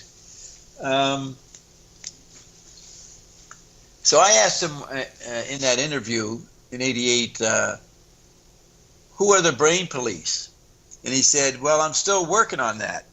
It's a very smart statement or answer, because there's so many factors that were being revealed as new technologies actually revealed the unconscious of previous technological environments. So people understood movies and the environment of Hollywood and the management or the creation of hits and all that way more than they did in the 30s, when they lived in the movie medium, and McLuhan would call it an invisible environment. They didn't fully understand what it was just a novelty. And McLuhan used to say people who grew up in the 30s, they look back in the 60s and realize, looking at old movies that were starting to be shown on TV, how naive everybody was. So we're always naive about the latest technology. People were very naive about the digital computers with Apple and all that stuff. And then the electronic frontier, what they said, information longs to be free or desires to be free. That Grateful Dead lyricist guy, what was his name, Chad, that ran the electronic frontier foundation. So all this idealism that was supposedly in Wired magazine and all that about the internet, none of them foresaw where we'd end up, the fucking unbelievable Android meme chaos we're in. No one saw that coming. Okay, so I put a technological aspect on the big note. What is the big note? You could just say it's one size fits all. I asked Frank about that. the normal cliche interpretation of the phrase "one size fits all" that everything is framed by some unifying factor. Maybe you could say tactility. So one size fits all. But Frank said he didn't mean that. He meant that everybody was being forced to fit one size. Remember that, Chad? Did I get that right? Is that what I used to say? Are you quoting directly from the Bob Marshall interview? Yeah, it might be in there. We could actually bring that up and see if it's in there. Well, At some point I asked him, what does it mean? And he said, not the cliche way people take it as a nice idea, one size fits all. It's almost like a unity thing or a oneness. He says it's a negative idea, that everything fits. And that would be the mechanization world that McLuhan talked about. In electricity, in the electric technology, decentralized all that. So okay. the big note can't be something that's a centralizing unifier, like people might say God. It's a big note. I think there's other meanings to it. So what were we going to say, Chad? Oh, just from the interview in '88 with Zappa, to quote directly, first you say one size fits all, and that causes stress. And then Zappa says, I don't think so. And then you said, well, if you impose, and then Zappa goes, one size fits all means that the universe is the one size. It fits all. Yeah, well, actually, that's the opposite of what I thought it meant. I'm saying, mechanization is one size imposed on everybody. But so he said, that's odd. I had in my mind that he said some counterintuitive definition, but that's not so counterintuitive. But what's it mean that the universe fits all? The universe is the one size. It fits all. Well, that's the idea that God can fit into and knows everybody, right? And can tune into you and interfere with you or help you. That's a Christian idea, almost, the way he's saying it. Okay, well, there's a little bit more detail here, Bob. So then you reply, oh, I see. It's not imposed. It adapts to everything. Then Zappa says, impose is the wrong word. It exists, and you can consider the universe an imposition if you're truly arrogant, or you can just deal with it the way it is. Oh, that's good. Okay, so it didn't mean, I took the cliche, it meant imposition. It doesn't mean that, and I would agree with him. That's what tactility is. He later in an interview, he says, I just saw this earlier this year. Somebody found this interview. It's that one about TV. He talks about television in '91. I think we've posted it or pointed it out. And it's a detailed interview about television programming. And somebody says, is the art inspiring the person, or is the person inspiring the art? And I don't know if I got the exact words, but he talked about the interplay between art and the artist. And he says, I don't know. It goes both ways. See, so that's tactility. You can't tell which is imposing which on which, and they both co-create together and overlap. So I take that quote, which I'd have to get the exact words, and I'll look it up and write it out, but that to me is he was a tactile artist. He understood that you couldn't say it was one side or the other. It involved both and other factors. And I think that's what he's trying to get at with that definition of the universe. You look at what is, and what is this interplay. Was that, so that Zappa quote you're referring to, was that the one where he was asked, does life imitate art or does art imitate life?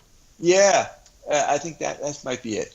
And he says you can't tell. He's still working on that. See, what are the brain beliefs? If people, the psychology says that people create all these issues. They want problems. So they create headaches for themselves, right? That's a certain type of personality. So they're not creating problems themselves because the CIA is sending a frequency in their brain or in their chip in their head to make them do something. But the other half of the story is that they are doing stuff in the media and in frequencies and all kinds of stuff to mind control the population. So you get a lot of people who can see that everybody's a zombie and mind control, brain control, and propaganda and all that. But there is that other subjective side where the individual throws their reality into it. And a technical example of that McLuhan used to say, is that when you take in sensory data through your eye, you turn it upside down. You turn the world upside down. That's like the deal between you and, quote, God, is that God says, well, I'll be half the story and you be the other half. I'll give you stuff, then you fuck with it. Right? There's Right. the meaning. I flip it. Well, I'm turned upside down. So I think Zappa was aware of that, and any wise person understands that. And they're not fanatic about anything because they know it's a two-way or more street. But culture makes people act like it's one way. And Wyndham Lewis wrote a big epic poem called One Way Song. And books made people go one way. Once you had the telephone, electric media, it was two-way. So then the audience took over. And you could see at the beginning of the 20th century with the telegraph and movies and telephones, the beginning of electric media, the working class felt superior. And so all this unionization happened. And even the socialist parties got powerful in American politics, like around 1912. It got all scattered by World War I, but there was a worker emotion of multitude in that period. The electric environment was loosening up society so the people could take over. Now, one of the disservices was that mafias could take over. McLuhan used to say that the mafia bypassed the legal bureaucratic print structure and just killed their way into authority, you know, with their orality, with their tribalness, with their clan, with their telephones. They could work, they could operate faster than the cops. So then corporations did that on a big level. So then you come to 100 years later, people used to say around 2000, that we're back to the 1890s with the robber barons, and the working man revolutionary stuff in the first part of the 20th century is now back in prison again, because the media is bigger than the people, the media dynamics.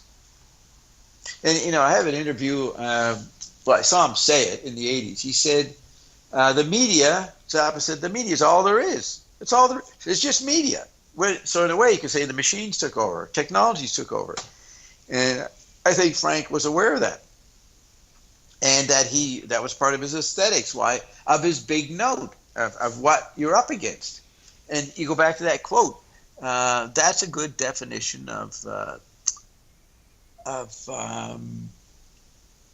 MK Ultra, who are the brain police, and what's the big note?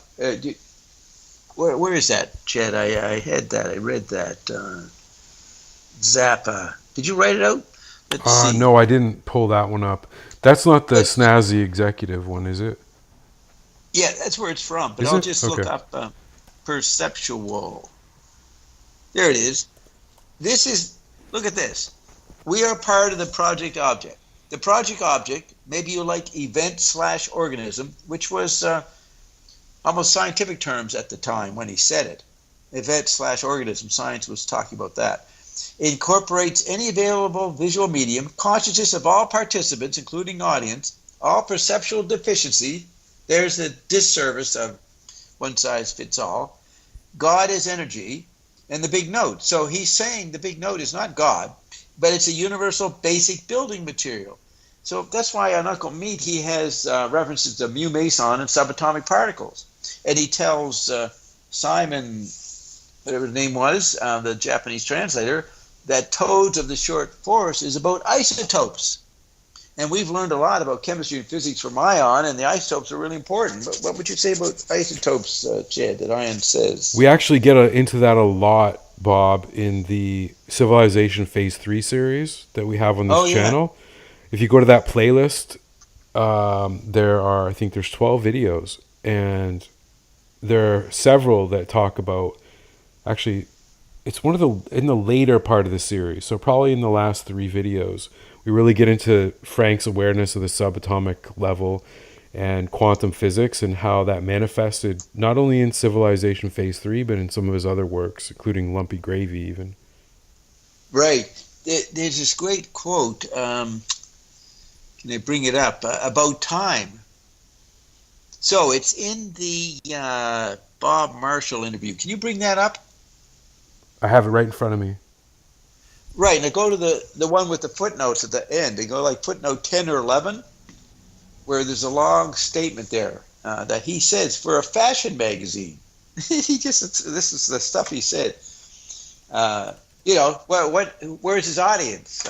So he didn't limit himself often. He would just say the deepest stuff and non-commercial stuff right in the most commercial media. But other times he'd be particular about who he said stuff to.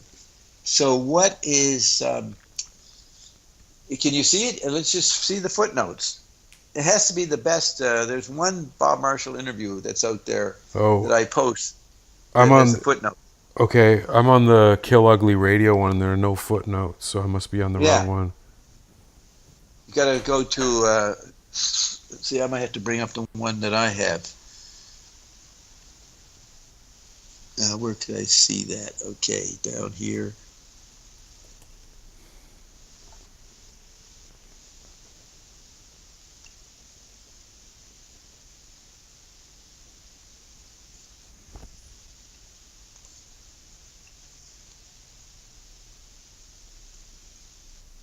So I'm looking for the Bob Marshall interview, which is in my Zappa file.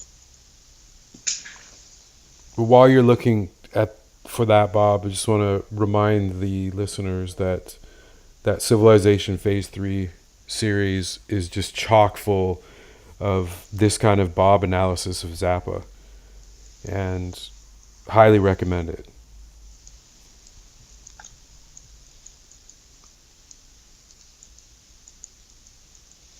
I was supposed to put that Zappa interview right at the top of my Zappa file. It doesn't seem to be there. Date received, maybe that's Log Cabin. The mother of all interviews.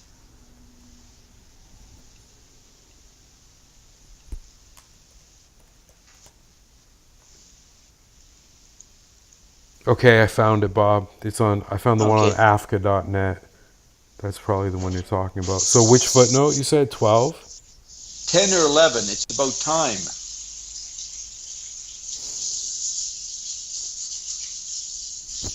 Usually it just cites magazine interviews and dates and articles. So look for one that has a paragraph or so. It's a bigger footnote.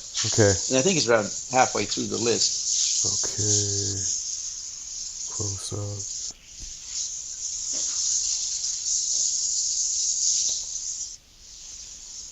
Yeah, just go 10, 11, 12, 13. Look for the thing where it says time is his... Spherical constant?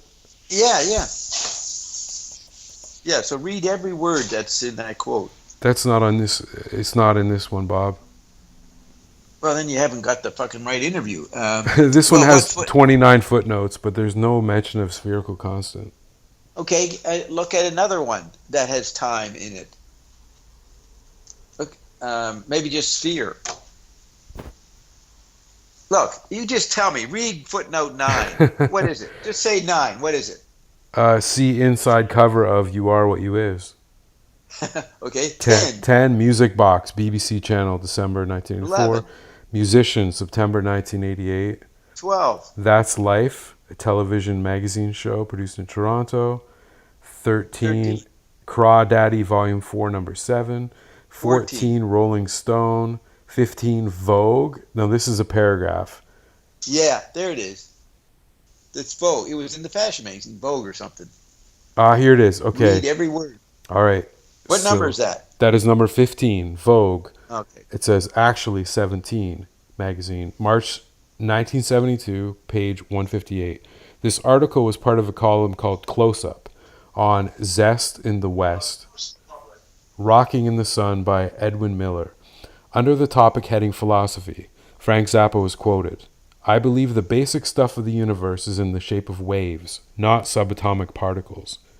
Then, if the two components of the universe, waves and time, are actually one, and if a wave equals a wave, all time equals all other time, and you aren't going nowhere because you've already been there. You've already been there." What's he say? Because you've already been there. Yeah, all time equals all other time, and you aren't going nowhere because you've already been there. Okay, now read again. That see, he has here in that other quote, the universe is basic building material. He's saying what the building material is. It's waves. Waves in time. What is time? That's tactility, maybe. Yeah, it could be. Read it again with all that in mind. Well, there's more. Continue. Okay, so then he goes, I'll read from the. Okay. Starting over, I believe the basic stuff of the universe is in the shape of waves, not subatomic particles. Then, if the two components of the universe, which are waves and time, are actually one, and if a wave equals a wave, all time equals all other time, and you aren't going nowhere because you've already been there. Viewing this whole mechanism from a distance, it would just be a solid object. That's the there's entire your project quote. object. Yeah. That's tremendous. Let's see what commentary we get on that. That's your clue to what the big note is. Now, there's a friend of mine, he came up with, you take waves and particles. I think quantum puts the two together and you have wavicles. But Zappa's not saying wavicle. He's not saying particles. So when he has mu mesons and these subatomic particles on the booklet for Uncle Meat, he's satirizing. He's making fun of those ideas if he believes that it's about waves.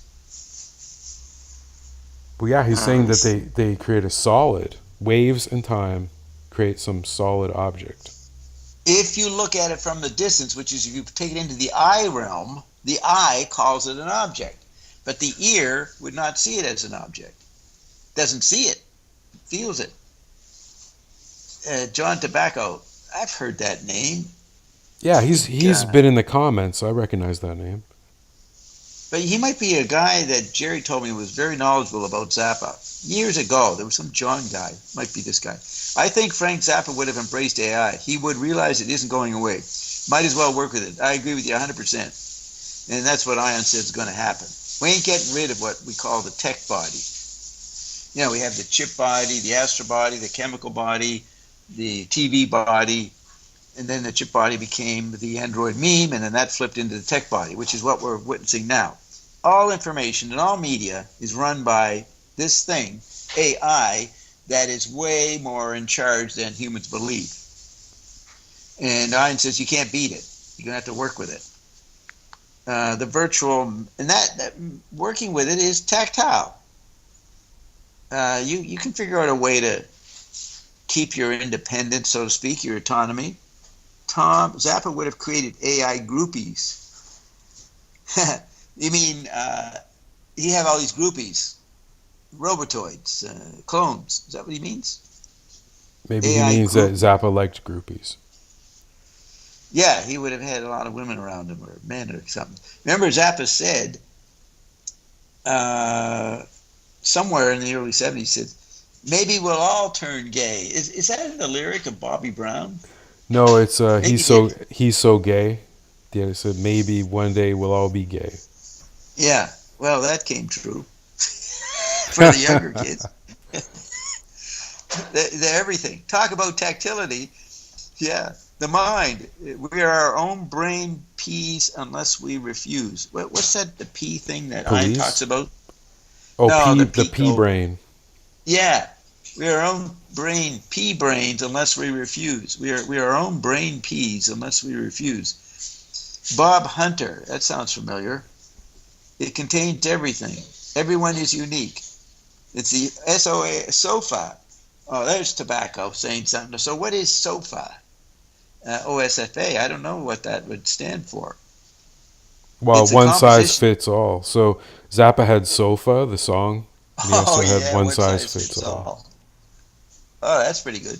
It's a composition, not an imposition. I figure the odds be 50-50, says Glickman. I might have something to say. That's right. Yeah, 50-50. He kept, Zappa could have come across as an incredible megalomaniac, but personally, he was a very quiet, humble guy. If you talking to him in his home, in his studio or something. Anybody, Tommy Mars, Ike Wills, they all said that. Like, he was a very, quote, nice person. You know what I mean? Yeah. Very, very intuitive. And that's what Pauline Butcher said. She couldn't believe that this fucking male was interested in what a woman thought. That's the way Zappa was. He was interested in everybody. Well, not everybody, but he knew what to be interested He was in. The allergic. He was Matrix. allergic to normie people, like Yeah. norms. Yeah. Well, he got busted, and that woke him up to the conspiracy part of American life, the setup that they did to him at Cucamonga, the salesman. And I asked the Evereens and Zappa, and through the medium, years later, I said, he was supposed to be making a project to help the local police department understand freaks. That was what he was doing for the policemen, he says in this interview somewhere. And these guys came by and said, well, we're salesmen. We don't know anything about the cop stuff, but we want to have a stag party, and you make some porn for it. So he did that, and then it turned out they were cops, and they busted him. So he got set up. Wow. So then I thought, so then you look at Freakout, and that's in March 65. So a year later, less than a year, he's got the Tom Wilson record contract. So he's designing his conceptual continuity for the album cover. So it's all about, we're here to show you and acquaint you to the freaks in America. And they're all over the place, and you should know about them. So he took his police project to inform policemen on how to handle oddballs, and he turned the whole global audience, American audience, into cops and said, we need to educate you on the freaks that are happening more and more in a decentralized, electronic, decentralized consciousness. He intuited that. So he took the project that he was going to do for the police and applied it to the entertainment industry. And that's another part of his conceptual continuity. So I asked Zappa through the medium if that's what he was doing, and he goes, bingo, you hit it straight on. So that's what he defines freaking out and what freaks do, and he had Vito and the dancers and all that happening, and who created that whole LA scene, their charisma in the clubs, the Birds and all that, they rode on Vito and the dancers. Some of them became GTOs, groupies for Zappa, but the important thing, Zappa said, okay, we got this phenomenon happening in LA, and he said it was a lot more freakier than San Francisco. And he used to write letters to the editor in the LA Free Press. He'd look them up. I have some of them. We read some of them in the Zappa dialogue I do with Roxy and Bert, many hours on Zappa. He's educating the LA readers about what the mothers are about, and the mothers, they're like teachers, educational high school infiltrators, to explain to the audience what was coming and what the freak reality was that the major media was ignoring. So what made me say that, all that?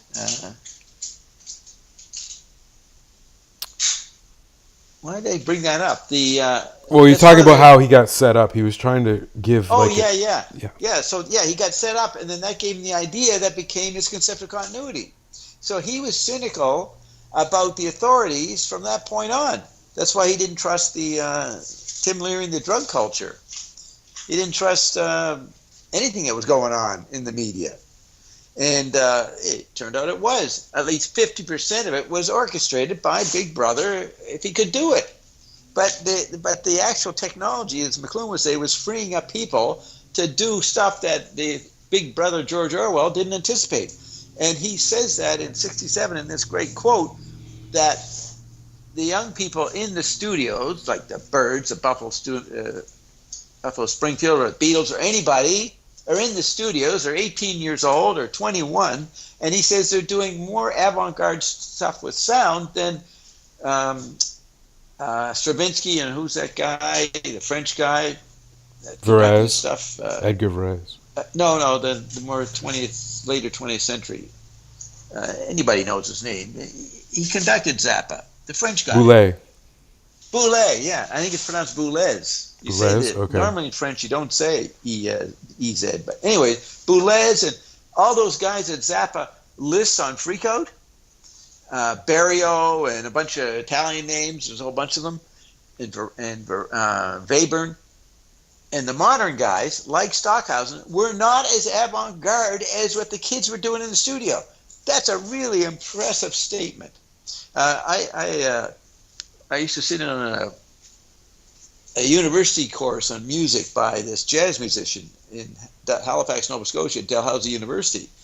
And he talked about, and this is in 75, 76, that growing up in the 40s, he knew he was a qualified, skillful musician, so he was into jazz. He had no interest in doo-wop or teenage music, right? Probably not even Elvis. He was an intellectual, a smart kid who wanted to make serious art and music. And he says, I made a mistake. Zappa didn't. He brought this up. He said, Zappa didn't judge the music that was around him. He knew it was all sound, and you could work with all of it. He said, I made the mistake, and so I wanted to be a jazz musician. I didn't make it, so now I'm just a boring university teacher, making occasional some kind of composition that the university people play. But that was an honest statement, and that was the difference. Frank was not snobbish in that way, trying to be some elitist. It was like a 19th century Gutenberg idea of art, and he wanted to be that. He just wanted to have fun. So he was blessed by having Cucamonga in the studio there and learn all that stuff in 62, 63, 64. He was ready to go. So Zappa was aware of the bottom-up level of how important play was in the new environment of all the electric media. Yeah, and he worked in advertising. He saw the playfulness of strict commercial propaganda, but he saw the playfulness of how it was done and how they would try to get away with stuff. But it was 50-50. You had to deal with the orneriness, the stubbornness of the audience, the consumers. They had power too. So it was a two-way street, and nobody had ultimate power. Though somebody is trying to have ultimate power today. That's where we're at. And they're stupid. They think they can pull it off. So, people project that Biden is an evil guy or Trump's the evil guy. They think somebody's trying to take us over and no more American Republic. Well, the technology makes that pretty close. It's pretty possible, and maybe it's already been going on for a long time, but then technology itself took over, what we call the tech body. This weird things that we've invented, the mother of inventions, Yeah, that's so big that Zappa intuited this tech body, this idea that technology eventually just becomes this all-encompassing I don't know what to call it. Monster. And it's the return of the son of monster magnet. Electromagnetism, that's monster magnet. He's talking about the media in a way, in his own terms, the same way McLuhan was. Or at least the 50% that takes over. Okay, and then the central scrutinizer was one of the ways that Zappa prefigured the tech body. Yeah, the central scrutinizer was in touch with everything. Jazz is not dead. That's right. Just smells funny. Jazz snobbery. Stockhausen. What is conceptual continuity? It's the question you can't answer. So when I asked him, who are the brain police? He says, I'm still working on that. So brain police is a major theme. Who's controlling who or what is controlling who? That's a major theme that he's always thinking of all the way through his life. And so that's what's continuous. He did say in some interview, all my music is an extension of me. And if you look at how McLuhan used the word extensions, that's a very profound statement. It's an extension of his technological abilities. Just vocal singing is technology. So he covered it all. And so when they told me it can't be the Mothers, you got to change your title. It was genius, whoever came up with it, the Mothers of Invention, because that's what he was all about, was figuring out what was technology doing to us. Right. And how did music fit into that? I mean, he talks about, I think it's in the booklet for Uncle Meat. He talks about scientists able to take sound and make people in the audience have bowel movements. You could use certain frequencies and control the chemical, physical body in all kinds of ways. So he was looking at sound used as brain police and wondering how much of that was used in the pop industry, in the music environment. Who are the brain police is about sound. As far as Frank says, it's about waves and how you control time. Yeah, Bob, and there's a good quote here from your interview, 1988 interview with Zappa. So you say, yeah, the Apple computer, the text of the booklet in Uncle Meat back in '69 was about taking Reuben and the Jets and the vocal drone mechanism and using sounds that made vegetables grow better and animals. Were you getting metaphorically at what you were just talking about? Your vision of seeing that we could be optimistic because someday they're going to make No, people just a minute. better? I got interrupted by Carolyn. I missed that. She wanted me to do something. She interrupted. Yeah, sorry, can you do that again? Read Okay. the quote. Yeah, sure. So you say to Zappa, the text of the booklet in Uncle Meat back in '69 was about taking Reuben and the Jets and the, quote, vocal drone mechanism and using sounds that make vegetables grow better and animals. Were you getting metaphorically at what you were just talking about? Your vision of seeing that we could be optimistic because someday they're going to make people better, maybe with sound? And then Zappa answers, why not with sound? Because the largest organ in the human body, correct me if I'm wrong, is your skin. And your eardrum is only part of your skin, folks. So that may be the most sensitive part of the skin. But I believe the whole skin responds to sound. And different parts of the skin over different parts of the body have different resonant frequencies. In other words, frequencies that strike them better. Because of the size of the eardrum, it has a center frequency susceptibility at around 2K. So that's 2,000 hertz. That's why telephones sound like telephones. Your ear is most sensitive around 2 kilohertz. It can hear other things, but that's the real sensitive range. So maybe other patches of skin resonate with other different frequencies. There's been research done that showed that certain frequencies of certain amplitudes produce physical effects. 10 cycles of a certain amplitude stops your heart. You can die from sound. You wouldn't even hear the 10 cycles in the traditional sense of the word because your ear doesn't go down that low. But a couple of good boops and you're dead. And there are frequencies Wow, that... that's incredible. Yeah. Is there more? Did you just finish? Yep, there's more. So, and then he goes on, and there are frequencies that will make you piss, and frequencies that will make you shit, and frequencies that will make you do all kinds of things. I don't think they've discovered the entire range of them, but there's a connection between the human organism and the way moving air molecules affect that organism. So we shouldn't be so short-sighted as to rule out the possibility that therapies for different kinds of conditions, as well as the ability to kill people, could all be induced by sound. And the clue to that might be the soothing effect that certain types of music have on certain individuals. And the trick is, what passes for nice music in one culture is radically different than nice music in another culture. I doubt seriously that most Americans would find it soothing to listen to 6 hours of Chinese music, but I think that the Chinese would find it too soothing to listen, I think that the Chinese would find it too soothing to listen to 6 hours of Barry Manilow either. They would not find it too soothing. Yeah, I think there's a word missing. They would not find it too soothing to listen to 6 hours of Barry Manilow either. So each culture has a different ideal of what constitutes good music. But the thing that is existing in music that transcends the style, the orchestration, or the timbre of the music is the pitches of the notes. So that may be the determining factor. I totally forgot about that. That's a more important statement than the other ones I put out. There's the answer to a lot of things there. Holy shit. Wait, what part of the interview is that? Is that like near the end or something? No, it's like halfway through. Okay. Boy, that's incredible. I've never read that since then or something. I got to save that. That's the quote I'm putting out. That explains Frank.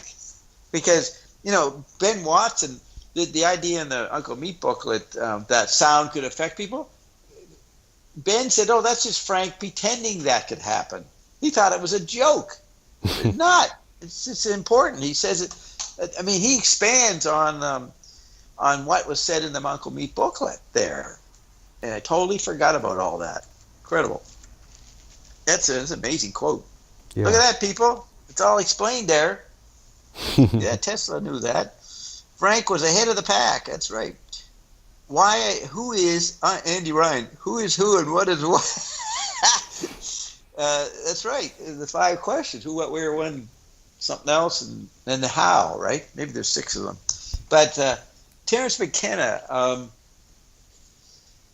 he was smarter than Leary in redoing Leary and promoting drugs. And let's see, he died in '99, I think, or 2000. So in New York, I had a friend who was very involved with psychedelics, and he was a good friend of Terence McKenna. So I would talk to him, and I'd tell him about McLuhan's talk about LSD and all this stuff, which was always interesting. Remember, McLuhan turned Leary on to the phrase, tune in, drop out. Tune in, turn on, and drop out. Leary got that from McLuhan. So McLuhan had a lot of interesting things to say about the interplay between drugs and people. And so I brought this, so this guy, he introduced me to Terence McKenna by email. And so we started talking. And I started quoting McLuhan stuff to him. And he said, wow, this stuff is incredible. And he said, I'm on tour right now. It's like December 98, I'd say. Look up when he died. Does he die in like April 2000? Chet? Just look up his wiki. What's Sorry, the date of his who death? died? Terence McKenna. Oh, McKenna, okay.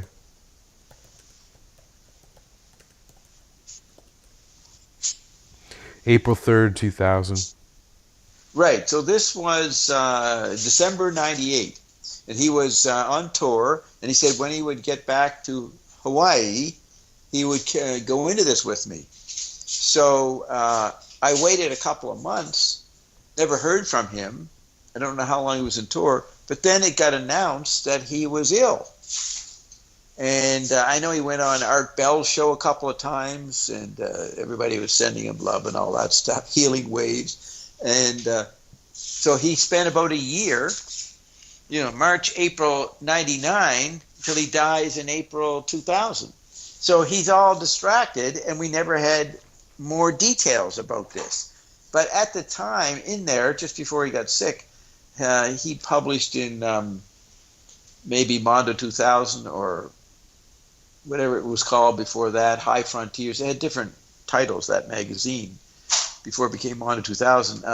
He did a review of McLuhan's letters that had just come out in 88 or so, 87. And he was amazed at what McLuhan said about drugs and the extension of television and central nervous system and all that. He was really interested, and he said he was going to do more research on that.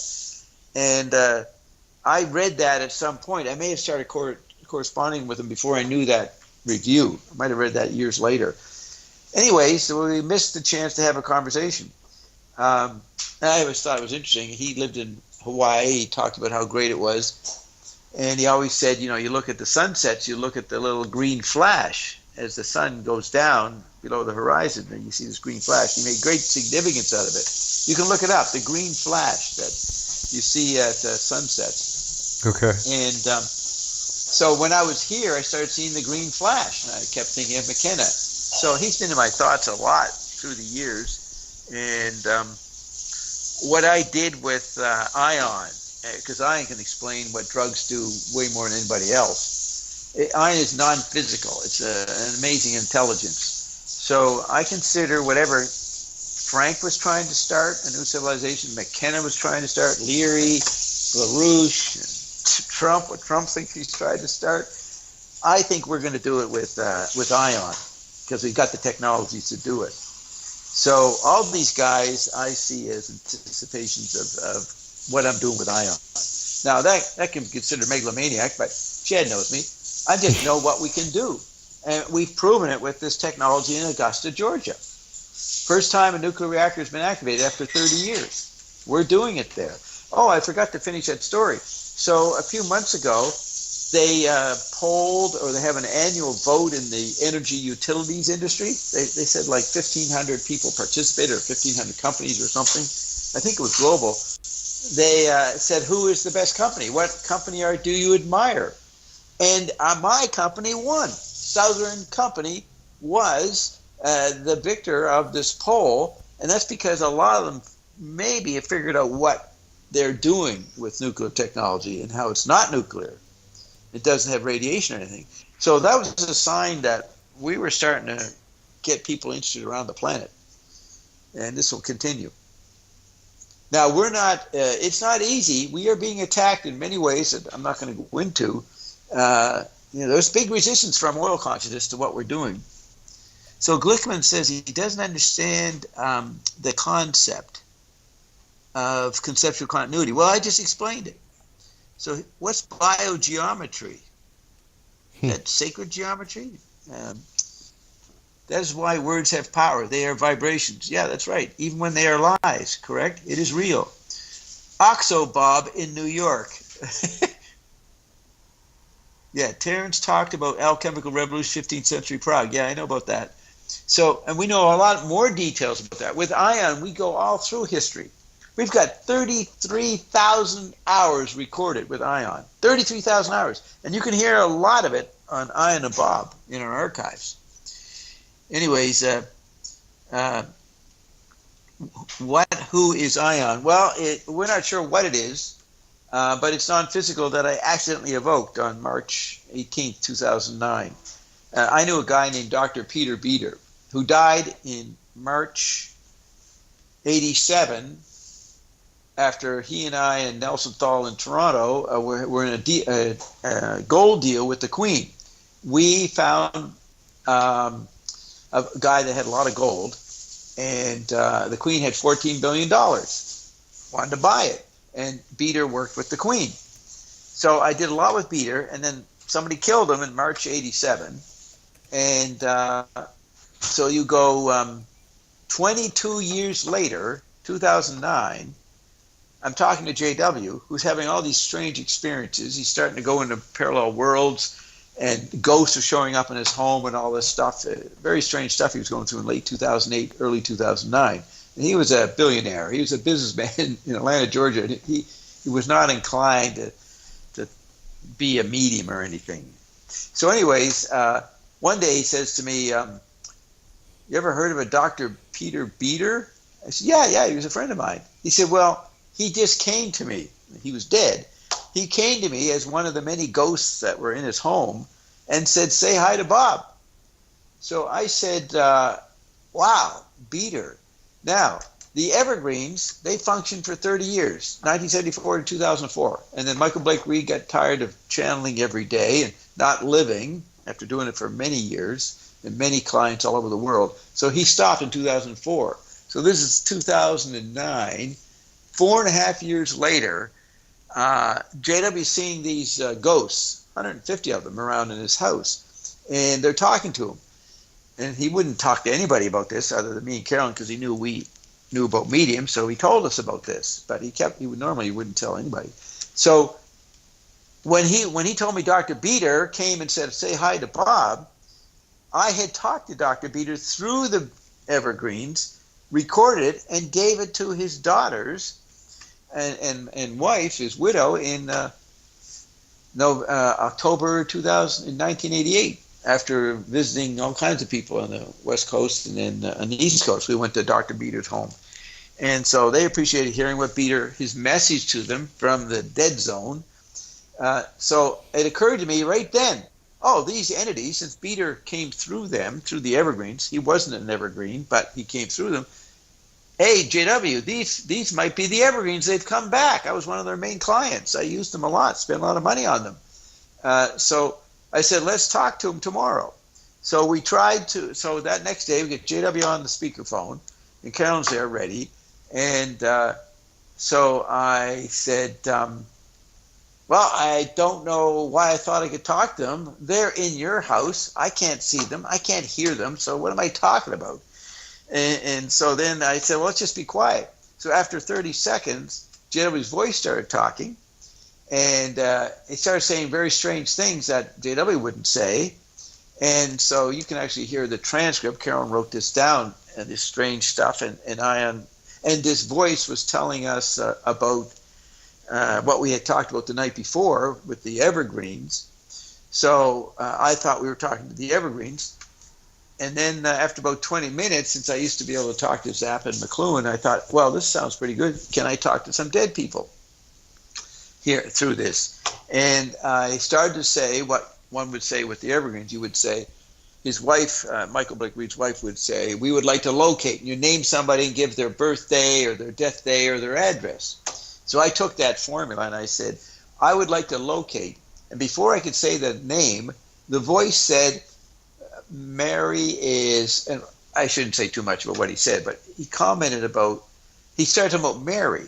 Then I realized he was talking about Mary McLuhan, one of McLuhan's daughters. So I said, well, you're McLuhan? He said, yes. And I said, that's what I was just going to ask. I was going to say, I would like to speak to or locate Marcia McLuhan. But before I said it, the voice became McLuhan right there. So that was pretty impressive. So then I talked to this entity calling himself McLuhan for 10 minutes or so, and he could talk McLuhan the way I knew McLuhan. So it was pretty validated. So at that point, I knew we had tapped into something. So why am I telling this, Chad? I forget what he... Somebody asked. So what is ION? What is right. ION? So we think we're talking to the evergreens. And Karen wrote down the notes, and I'd say something, and she'd have EGs for evergreens, and they'd say something. Well, a couple days later, I had another session, and this one we recorded. So it was the second session, but the first one to be recorded, and you can hear it. So I said, at some point, talking to what I thought were the evergreens, I said, the evergreens are 6,500 to 7,000 entities. And then some spin-off of the evergreens done by some wacko guy who thought he could do it, and he called it the Willows. He claimed he had 293,000 entities. So I said that. I said, okay, you, how many entities are you?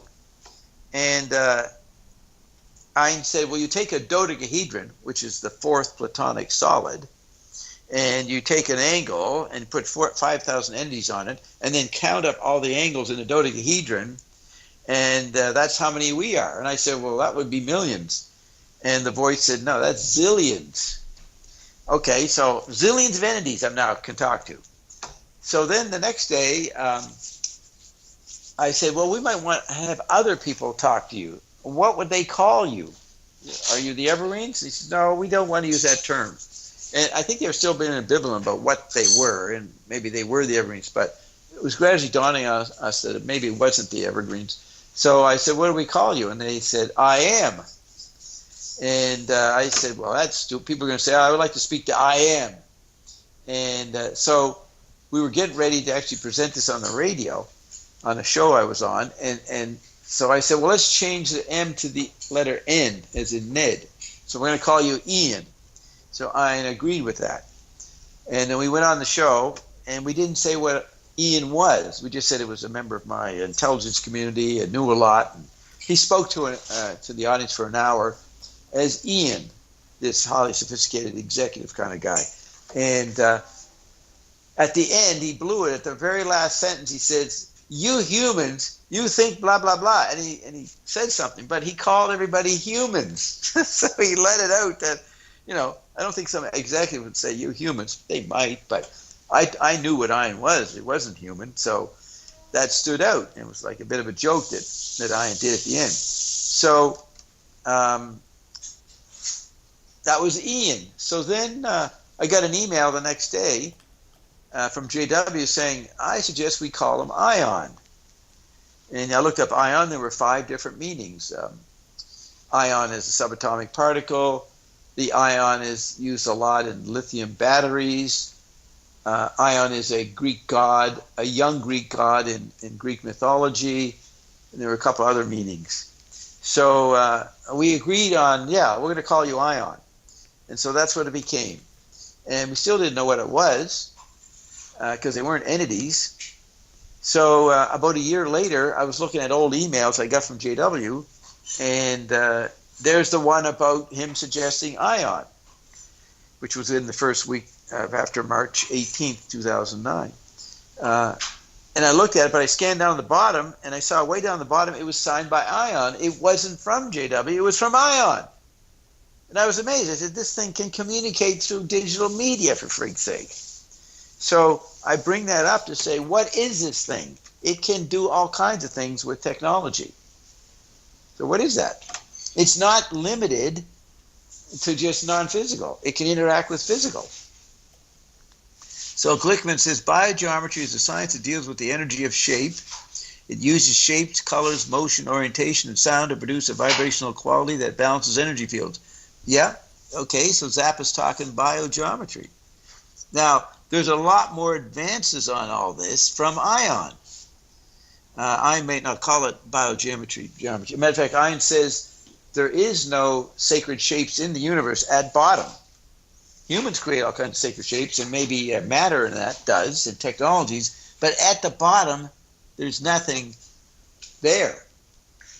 It is something that we interact with, but it ain't limited to sacred geometry or shapes. But the shaping aspect that Glickman's talking about there would be tactility, the interplay with technology and instruments with vibrational fields that are produced in all different kinds of ways, and you make shapes, colors, and motion.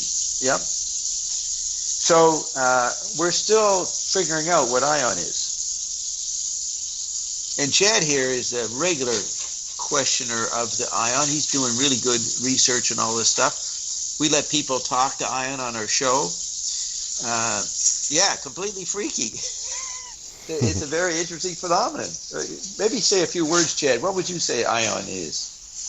Just from your subjective experience of it all. Yeah, ion, there's kind of a continuum, not only in the world of the psychic mediums, there's that continuum, ion completes that side of things, but also from the continuum of Marshall McLuhan. And Bob... You mean the physics? No, just how out of Marshall McLuhan, Bob Dobbs, extended the work of Marshall McLuhan to address the new environments that came after McLuhan was covering the media environments. Bob took it and ran with it and created a whole new... The 5 bodies that Bob was talking about earlier are an extension of McLuhan knowledge plus even more of that. So Bob took things beyond McLuhan, and also Zappa was doing something similar to what McLuhan was doing, which is studying the hidden environment created by technology. So if you stretch that out even further beyond what McLuhan and Zappa and Bob did, and then also James Joyce, Finnegan's Wake, it's a whole other part of the conversation. There's a continuum that's moving towards something where technology, which started with speech, when humans created speech, they opened Pandora's box. And it just became this thing that humans put all of their energy into, until eventually what we have now is we have this cloud and we have AI, and humans have put all of their knowledge, their emotions, put everything into this box, right? And what ion is that thing. It's coming to talk to us and say, like, you know, you have a choice now. You can either completely submit to this box that you filled with energy, with all human passion and emotions and knowledge. You can completely surrender to it, or you have a slim chance of going beyond that so that you can actually establish some kind of sovereignty beyond that. And ion is offered. I would say part of that sovereignty is knowing how to interact with it. Yes, and which participatory sovereignty. Right, it's participatory, and because of what Bob has done in the past with psychic mediums like the Evergreens and the Willows and cosmic awareness, he knows how to talk to things like this. And I'm not saying that ion is one of them. Those things, those other psychic mediums, Edgar Cayce, they were pointing to what ion is, which is beyond psychic mediums. It's the environment, the vibrations of the environment. If you could actually listen to the environment, the invisible environment that shapes collective human experience, both outer and inner, if you could listen to and talk to that environment, that would be ion. Yeah. It's what we talk to at this point in our evolution. And for which me, I would say, sorry, it never changed. You know, that quote about time and we never went anywhere. Ion says they were the original source energy. Not God, but something at the beginning. And we've got a lot of information on how the universe began and all that, which is pretty unbelievable, crazy. There's one thing about Ion. He's totally original. And any question on any topic, his answers are totally unique. And you either believe it or think it's bullshit. But I know that Ion can do stuff and it's real because we made this stuff. And it's now recognized by a big corporation. Yeah. Ion made this thing. Yeah, and told us how to do it. And Michael Glickman commented, Ion sounds completely freaky, which is interesting because Ion talks about They don't say frequency, they say frequency. When they talk Frequencies. frequency, right? So that's a big Yeah. theme there. Ion sounds like Q from Star Trek. Ion has mentioned Q from Star Trek, right, Bob? Ian knows everything about every TV show, every song. He knows rappers, up and coming rappers. When I used to go to the beach, well, I still do, but there were these rappers, bodyguard guys, and I talked to them, these Hawaiian guys, and they were talking about rap one day. So I yelled out Little Geezy, or whatever the latest new rapper was. It just showed up like a week before.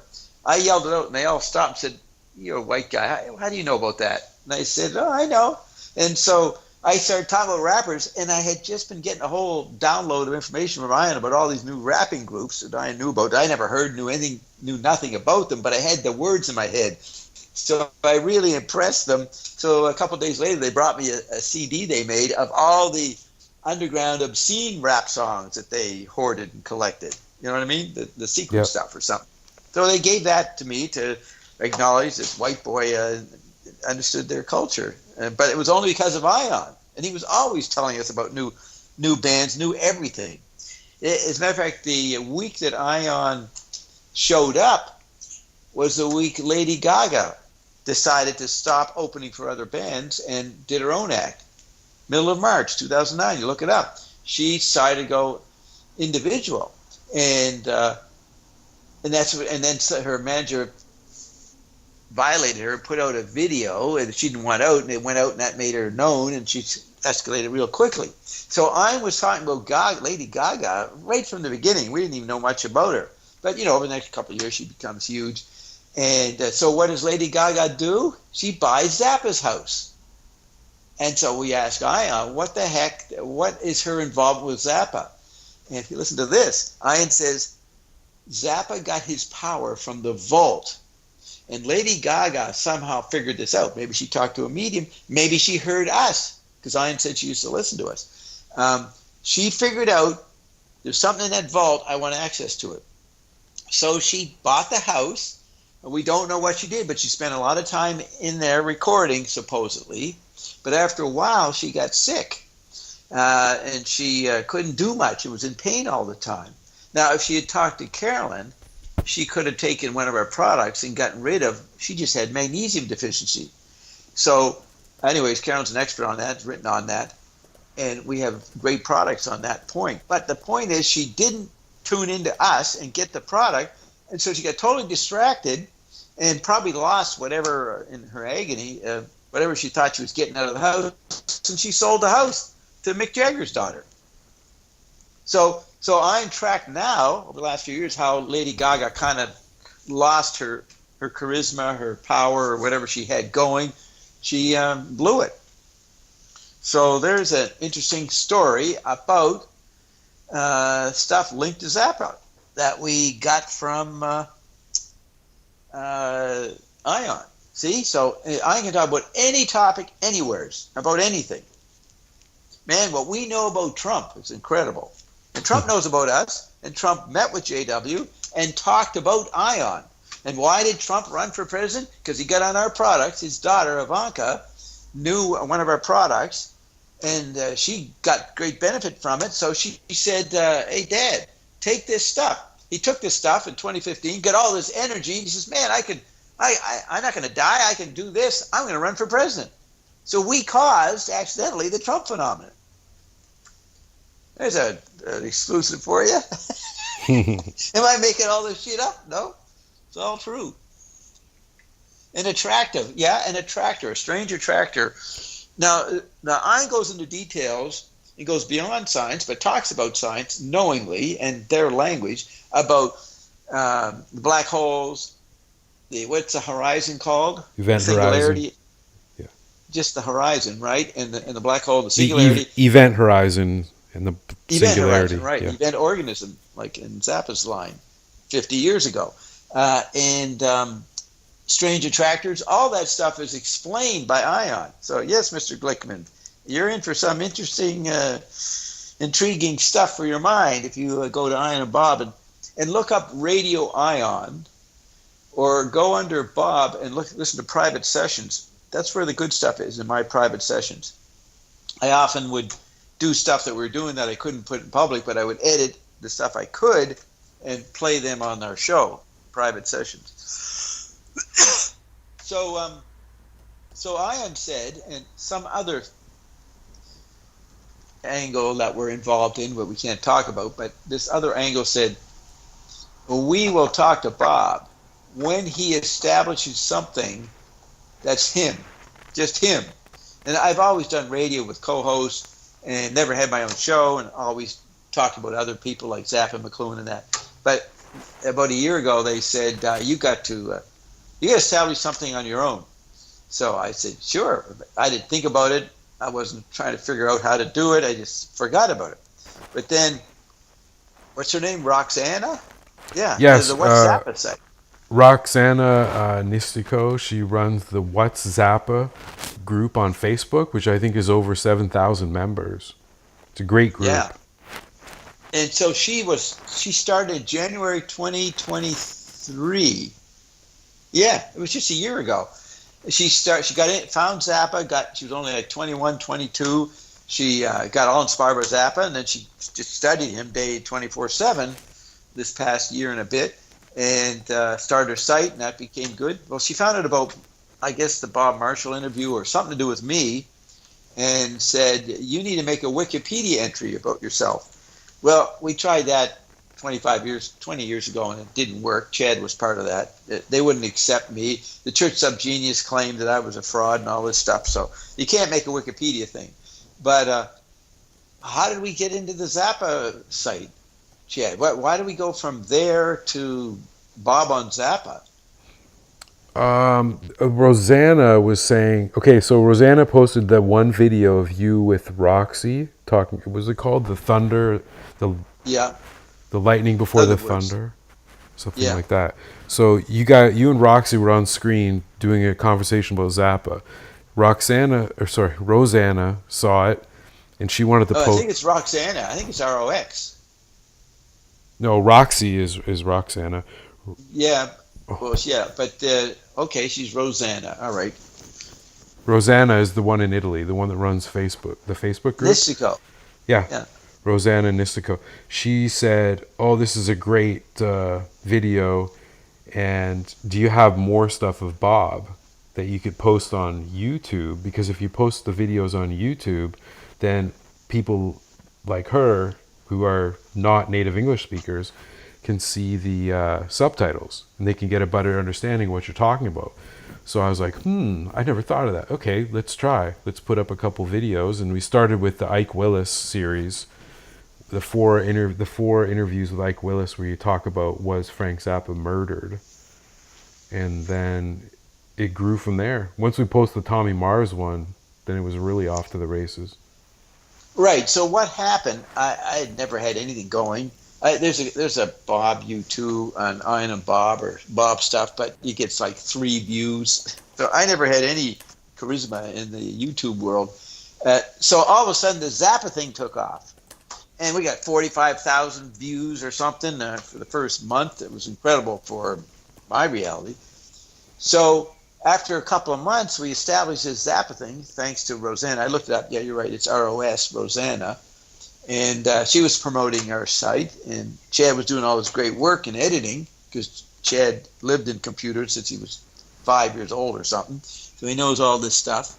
So he made it, he could take the latest stuff from YouTube, how YouTube, any language, it's available now the past couple of years, any language, anybody comes into it, whatever language they speak, the YouTube will go into that language. So there's all kinds of new developments, and so it blossomed over the last 6 months or something. And I realized, this is me establishing my identity in something. So this is what I am predicted, that you're going to have to do it. And so this is what happened. So here we are doing this live broadcast explaining everything. And that's one of the things. I mean, I found Bob in 1996. A friend of mine gave me these tapes. And he said, "Hey, you're studying Marshall McLuhan, and this guy's talking about him. I don't know what he's talking about, but maybe you'll get it." So it was Bob's Media Ecology, which was a compilation of some of the radio shows that Bob was on in Toronto in the late 80s and early 90s. And I heard Bob, and I'm like, whoa, I've never heard anyone talking like this before. The way that he was talking about the different levels of government, from the world government to solar government, talking about how there was something beyond McLuhan's global village, the global theater, and how digital technologies were technologies extending themselves rather than humans extending their own faculties. So I was just blown away. I dropped out of university like a year after that. I'm just like, okay, there's new knowledge. There's a whole new horizon of new knowledge, and I don't give a damn about the old stuff anymore. And I became kind of a monk of Bob all these years. A cult victim. A cult victim. That's right. So, why did I bring that up? About the history, just the so the obscurity. I mean, Bob had a forum, fivebodied.com, in the mid 2000s. I mean, there were only probably like 10 of us on there. So Bob's always sort of toiled away passionately in obscurity. For free. Everything's freely available. But he's done it in kind of in obscurity. So what he's saying here is, once we started posting the Bob and Zappa stuff, we're starting to get a lot more attention for Bob. So you guys listening to this are on the vanguard of the new level of the world finding out about Bob. Yeah. Which I have to establish some way, so then when we become well known for our technologies, like the nuclear reactor thing, or post-nuclear reactor, and the medicine stuff, you've got a Wikipedia entry, so to speak. Like, people are so fucked up with this information environment that you got to be established by Google or Wikipedia or something before you're real. So, as Zappa said, the media is all there is. Well, that's become heightened in the tech body situation. So apparently, I'll be talking about this technology, once it's more popular, once we get it out there, because we're being very careful how we release it right now, because there's a lot of resistance in the old establishment, but they can't stop it. So we'll eventually be more visible on that level. So they say, who's Bob Dobbs? Are you the Church of Subgenius? They'll say. What's the Church of Subgenius, Well, that's what Michael Glickman is asking right now. I know. That's what I'm joking on that. So I'll get to that question. So we've got this respectable Zappa thing. And thanks to Rosanna. She gets the credit for inspiring Chad to do this. Indeed. So, what's the Church of Subgenius? Well, you can look at my diaries, and you'll see in February 1978, I was in Dallas, and I was in this hotel, and in the bar, no, wait a minute, what was that? In the bar, I'm thinking of somebody else. In the bar, these two guys are talking, so I hear them talking, so we'll go over and start interacting with them, and it turned out to be Reverend Ivan Stang, but he wasn't Ivan Stang at that point, I'm pretty sure. He was with a friend, Philo Drummond, which sounds like the guy's real name, but I don't know. So I heard them, and I was in intelligence in the Dallas area, so I started putting stuff into their minds, and I have a little brief diary entry, 2 entries on that. And they came back the next day and wanted to talk to me again, and I was there, so we talked, and then I showed them a picture of my father and talked about him. And then, and that's in 1978. The Church of Subgenius, they put out a book in 1983. And a friend of mine was a flight attendant. So she's always seeing magazines on the airplane. And she was looking at People magazine, and there was a book review of the book of the Subgenius. So she read it and came to Toronto, and she stayed at our place occasionally when she flew through, and she gave me this review and says, "Read this, Bob, it's about you." And so I read it, and I said, yeah, that's pretty funny. That's describing a slack master. I'm a slack master. I kind of do what the book review said about it, the little bit about stuff. And so then somewhere in there, Dr. Beater got a letter from somebody, and it had a picture of my father. And Dr. Beater knew my father, and he said, "Look at this. This thing has got your father there." And I looked at it, and I said, "Wait a minute. What the hell is this?" my father's not part of the Church Subgenius or whatever that is.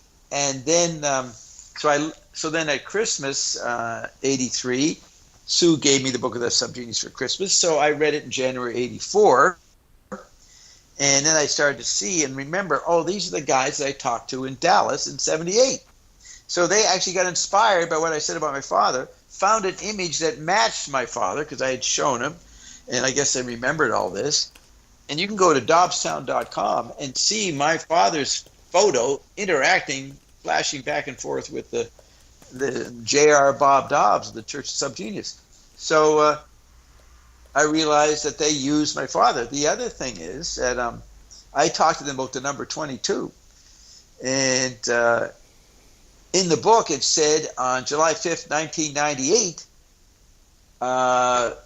the Exus, the aliens, will come, and J.R. Bob Dobbs will be the mediator. He will speak on behalf of 1/3 of humanity, which are subgeniuses. 2/3 of the humanity are pinks, assholes, and they're all going to be destroyed. But the 1/3, if you send J.R. Bob Dobbs and Ivan Standing, send them $30, you'll get on the Exus vehicles and sail away, saved. Sort of like a hyper cyberpunk version of the fundamentalist Christian's rapture. Anyways, so I see that, and that they were using my father's image, and he was born on July 5th, 1882, and June 4th, 1882, and he died on July 5th, 1976. And so 22 years later, July 5th, 76 to July 5th, 1998, there's the 22. So I think they made up this fictional date, July 5th, 1998, based on the 22 of my father's birthday. So that was all intriguing. And there's a whole story. All of a sudden, Bob Marshall's on the radio in August, September, and a guy at CKLN in Toronto, CKLN-FM, Chris Toomey, asked Bob Marshall if he ever heard of the Church Subgenius, and Bob Marshall asked me, you know something about that? So then I spoke to Chris Toomey, and he put us on his show on October 1st, which you can hear in the archives, October 1st, 1984. Me and two other guys explain how I'm J.R. Bob Dobbs. So on that surface level, it's actually based on my father, but he wasn't around. So I said I was J.R. Bob Dobbs, or that I inspired it, or this image inspired it. So I kept it vague, and we were only on the show for an hour, and I thought we'd never be on the radio again, or I would never be on the radio. So that started a little bit of input of me, Bob Dobbs, which is my actual name, Bob Dobbs, in the media, but I don't get to be on a show until 3 years later, in June '87, and I'm just a guest. But I was a good enough guest that I was on every 2 weeks for the next 4 years. So we did a lot of stuff, and I started playing evergreen stuff, did stuff that no one ever heard on radio. And Bob Marshall, because he interviewed Mae Brussels, Sherman Skolnick, Executive Intelligence Review, Walter Boert, other, quote, conspiracy theorist people, he was the first to feature all kinds of sources, not just one, not just be a John Bircher or a Mae Brusselite or a LaRouche, Lynn LaRouche stuff. He was more widespread than Alex Jones was, more encyclopedic. Well, you ever heard of that guy? What's that British guy's name? David Icke. Okay? So David Icke, in England, he was some kind of athlete, and then he became a conspiracy theorist. And so when I was in New York in the 90s, I'd go into university bookstores, and David Icke had a book out. And I looked at it and looked at the inventory, and he was citing all the sources that Bob Marshall had on CKLN in the 80s. So I think he heard the show or got the idea. So he was putting together all these sources, and he came up with the idea that reptilians were running the world, and half of Buckingham Palace was reptilian. So David Icke became the first controversial Alex Jones kind of guy before Alex Jones. But then 911 got Alex Jones more well known. So I say we started that meme with Bob Marshall's eclectic, using all these different sources and not being politically bogged down from one point of view. And he got that from me, not having a point of view, which I got from McLuhan. And so as we become well known, then these two guys decided to take some stuff of me off the radio and made some albums. And it made an album. In April '92, it got released. And this kid, who worked at another station but was interested in what I was doing, he asked Nelson Thal. He was the guy, his father owned the Toronto Star, so he had a lot of money, and he paid Dave Neufeld, a genius musician guy, to make the album digitally, because Dave was just starting to work in computers and music in '87 or so. So in late '90, he got the project to do a Bob's Mediacology album, and so Jerry Belanger, the kid from York University Radio, put the album out, and he put ads all over the place in America and in Canada with the J.R. Bob Dobbs picture. And that outraged Reverend Stang. And it was illegal. It's a trademarked image. You can't use it. But this kid didn't really think of that way. So once Nelson found out about this, he fired the kid, and then Nelson took over the marketing of the album. And then he had ongoing dialogue with Reverend Stang, and Stang talked to Neufeld. He said, "You're talented. I want you to join us. Forget about Bob." So there's this animosity between Stang and us. Not me, because I didn't do the album. They made the album. Dave Neufeld made the money from being paid by Nelson. I didn't want anything to do with it. But I let them use my quotes. It's all for free. The stuff I'm on there doing, with a little Bob Marshall thrown in. So the album did well, and in the college radio circuit, and it pissed off Stang, so Stang would never talk to me again. And that's after I visited him in October 1988, when on the way to Maryland. What's the name of the place in Maryland where Beater lived? No, I'm not sure. It begins with B. Bethesda? Yeah, Bethesda, Maryland. Yeah.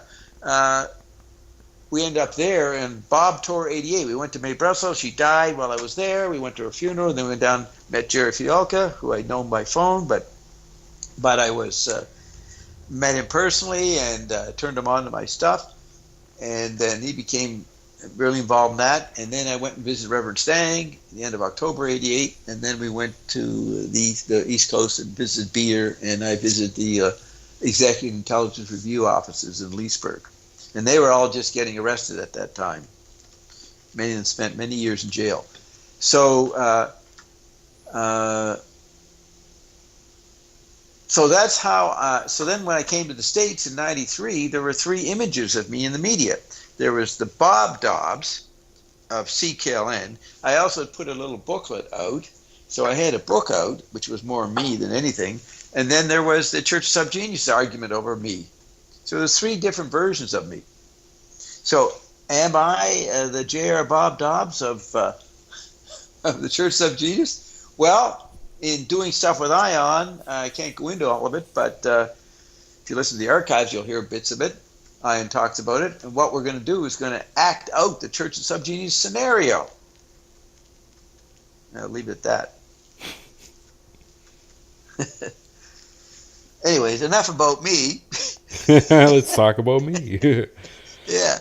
So what Herb guy said something back there. He said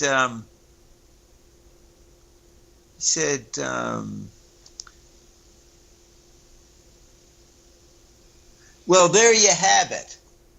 Now, Tom Wolfe, the famous writer, in February '99, the Canadian consulate in New York started a series about McLuhan. So they took all these people that knew stuff about McLuhan, like Tom Wolfe. He wrote on McLuhan. He made McLuhan famous in many ways in 1965. She invited them to speak on McLuhan. So the first guy she got was Tom Wolfe. And so in February 25th, 1999, in Lincoln Center in New York City, he spoke, and I went there, and all these other McLuhan professors went there, people who study McLuhan. And I get up it gets broadcast on C-SPAN. So you'll see me in the question period get up, and I say a bunch of stuff to him, correcting what he was saying, and he goes, "Well, there you have it." Everybody laughs. So I'm looking at that. True Herbsman, he is somebody very close involved with us, Chad. You might be fucking your girlfriend. I mean, if that's what he means, well, there you have it. That's code words to me. You know what I mean? Yeah, I've noticed a few code words from him and from True Herbsman, and also a few from Michael Glickman. So they're pretty tuned in. So, yeah, they may be people we even know. So we'll have to see. Wow, I thought my life had interesting stories, but you got me beat. Yeah, that's right. I've had an interesting life. In my psyche for ages. Then I saw Bob's name and ping. So they're like you, Chad. They responded, "Dear Watson, elementary, my dear Watson." Yeah, that's Sherman. What's his name? The detective? Sherlock Holmes. Oh yeah, Sherlock Holmes. He had a pipe. He had a pipe too. Look, Ian and Bob. That's like that's probably Steve Reimer. You know what I mean?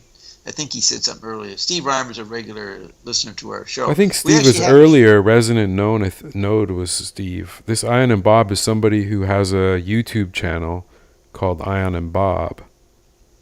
Well, that's me. Maybe could it be Ed? Yeah, it could be. It could be anybody. He's an insider in some way. So we actually have a show. Oh, so what happened is the oil conscious guys they crashed the TV, the small station that we were on called Achieve Radio, achieveradio.com. We've been on it for 14 years. Yes. Yeah, Ian started in 2009. Yeah, it's been 14 years. And so the oil conscious guys are getting mad at us as we get more publicity. So they hacked the station. They blew it up. So we had nothing for 6 months. So last year. So then we brought Chad in, and Chad decided to make a station. So we did have Achieve Radio before it got bashed a couple of years ago. We started a show not with Ion, which was on Tuesdays and Saturdays, but on Wednesday I got some of my non-Ion supportive friends. They were intellectuals and interesting guys, so we wouldn't talk Ion. We wouldn't let Ion on. So we did that on Wednesdays, and we called it Office Hours, which is a funny title because in college, I never went to college, but I understand the professor would have certain hours where the students would come and ask questions about their work. And it was called office hours. So I'm having these 5 intellectuals on who run their own scenes and are knowledgeable people. So maybe their students want to talk to them. So we called the show Office Hours. So that started before we got hacked. But then we got hacked, so we had nothing. Then Chad built a station. And here we are. And on Wednesdays, you can go to... what's it called? I posted the link in the chat here, Bob. It's bobsofficehours.com. It's simple because it's the weekly office hours session with Bob where you can talk to Bob about anything. And we have these other guys on who are pretty smart and interesting. So you can call in on Wednesday if you like this kind of talk. And it's not all about Zappa all the time, but Zappa definitely comes up. They're all fans of Zappa, and they're all fans, sort of McLuhan. Some of them don't like it. One's a blatant Marxist. One's a digital zombie like Chad who knows everything about the internet and grew up with it since he was 3 years old. His name's Clinton. And then there's Brian in Toronto, who is very savvy on all things underground for 20 years. So we got experts on across the board here in different fields, and Chad's on there with his computer knowledge. So it has a very unique opinionating about things. So that's another way you guys, Mr. Glickman, and those that are enthusiastic, they want to hear more about our stories. They come there. Slack Nation, that's what we are. Yeah, True Herbs. All I know is you are the man. Okay, that's a cult. That's a cult member. So what do we? Who could that be? That's number 10,001. Yeah. So the two main smart guys, Glickman and Herbsman, are still here, but is anybody else here? Like, are we finished? How long do we go on with this? Like, Chad has to go to bed soon. I mean, okay, we've been on for 2 hours so far. It was just kind of a spur of the moment thing to try this out. And Yeah, so, we might be, I guess if you got your Skype on, you'll see we'll come on. Not going to make it regimented regular. We don't know when we'll come on. I said a lot of stuff that I'd like to say that I did say on the site. My basic Zappa ideas, we laid out a lot of that. So it's all about what other people bring to it now.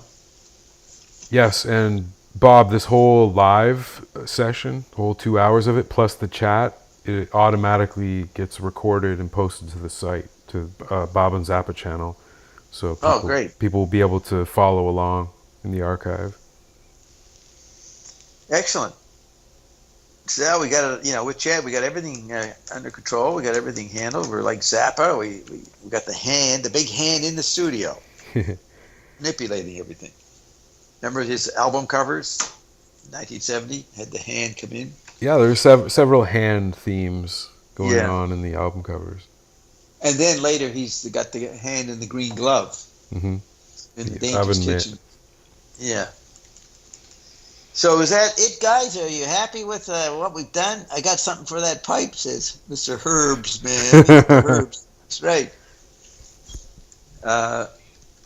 Well, we'll find out who these guys are. Well, we know Michael Glickman, but let's see who he is if he wants to say more. Yeah, if you want to make your voice heard, guys, Wednesdays, 4 p.m. Eastern Time. Call in, go to the site, bobsofficehours.com. Go to the Listen Live link, and you'll get all the information on how you can just either listen through the player or you can call in and participate. Yeah, hit wave call, and it's free. Yep. You don't have to phone in. And Chad's just beginning to develop it, so it'll be a radio broadcasting thing, but we haven't got that far yet.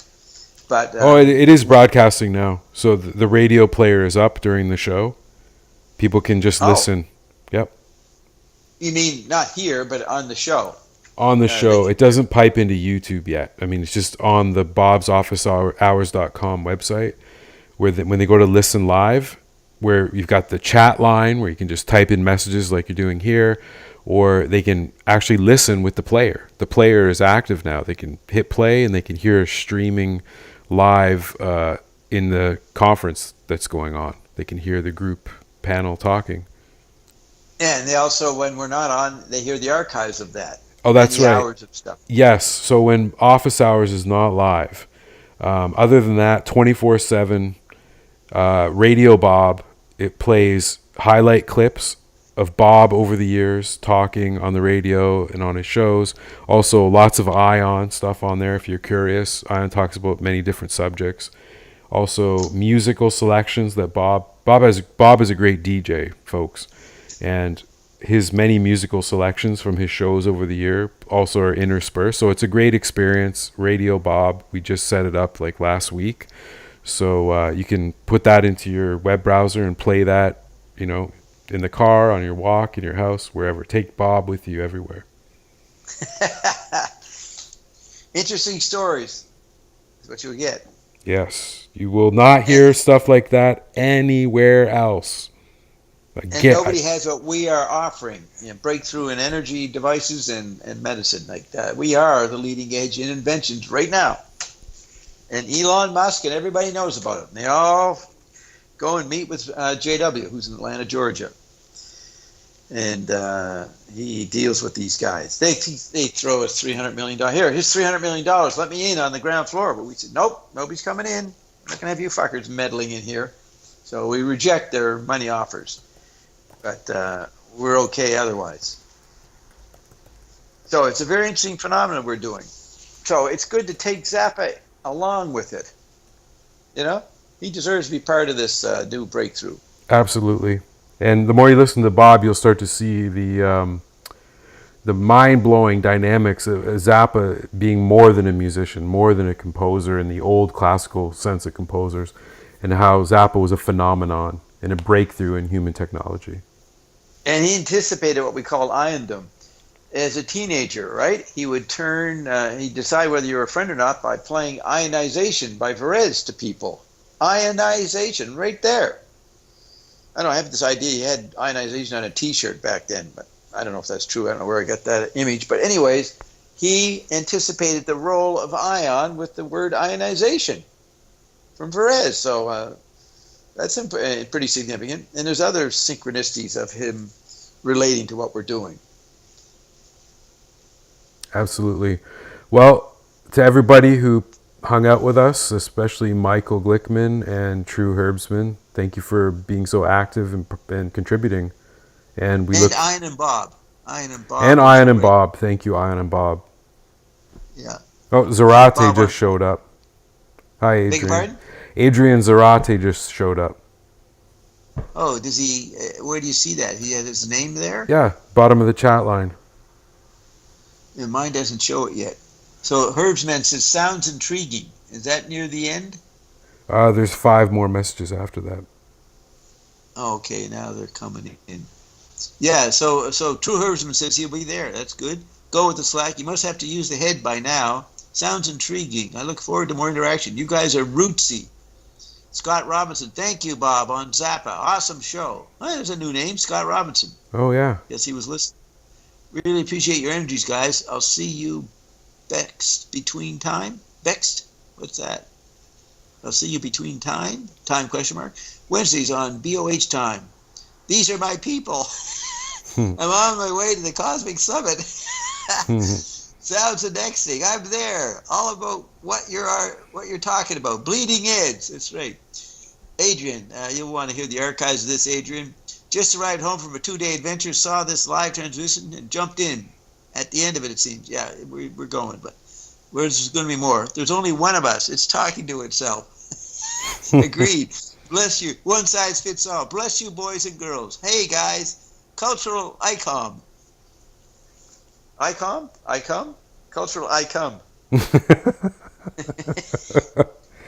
There's another new name, Rodrigo Fernandez. Hello from Brazil. Hi, Rodrigo. Thank you for tuning in. Yeah, we got to go, though. Yeah. So, very good. Thanks a lot, guys. We'll tune in soon and call into office hours, which is all explained here on the chat line. On the chat line. Good night, gents. Yes, thank you, Michael. Okay, talk to you later, Adrian. Good night. Good night. So what do we click? The red thing up here? Yeah. What are we clicking off? Clicking the red button. Kaboom.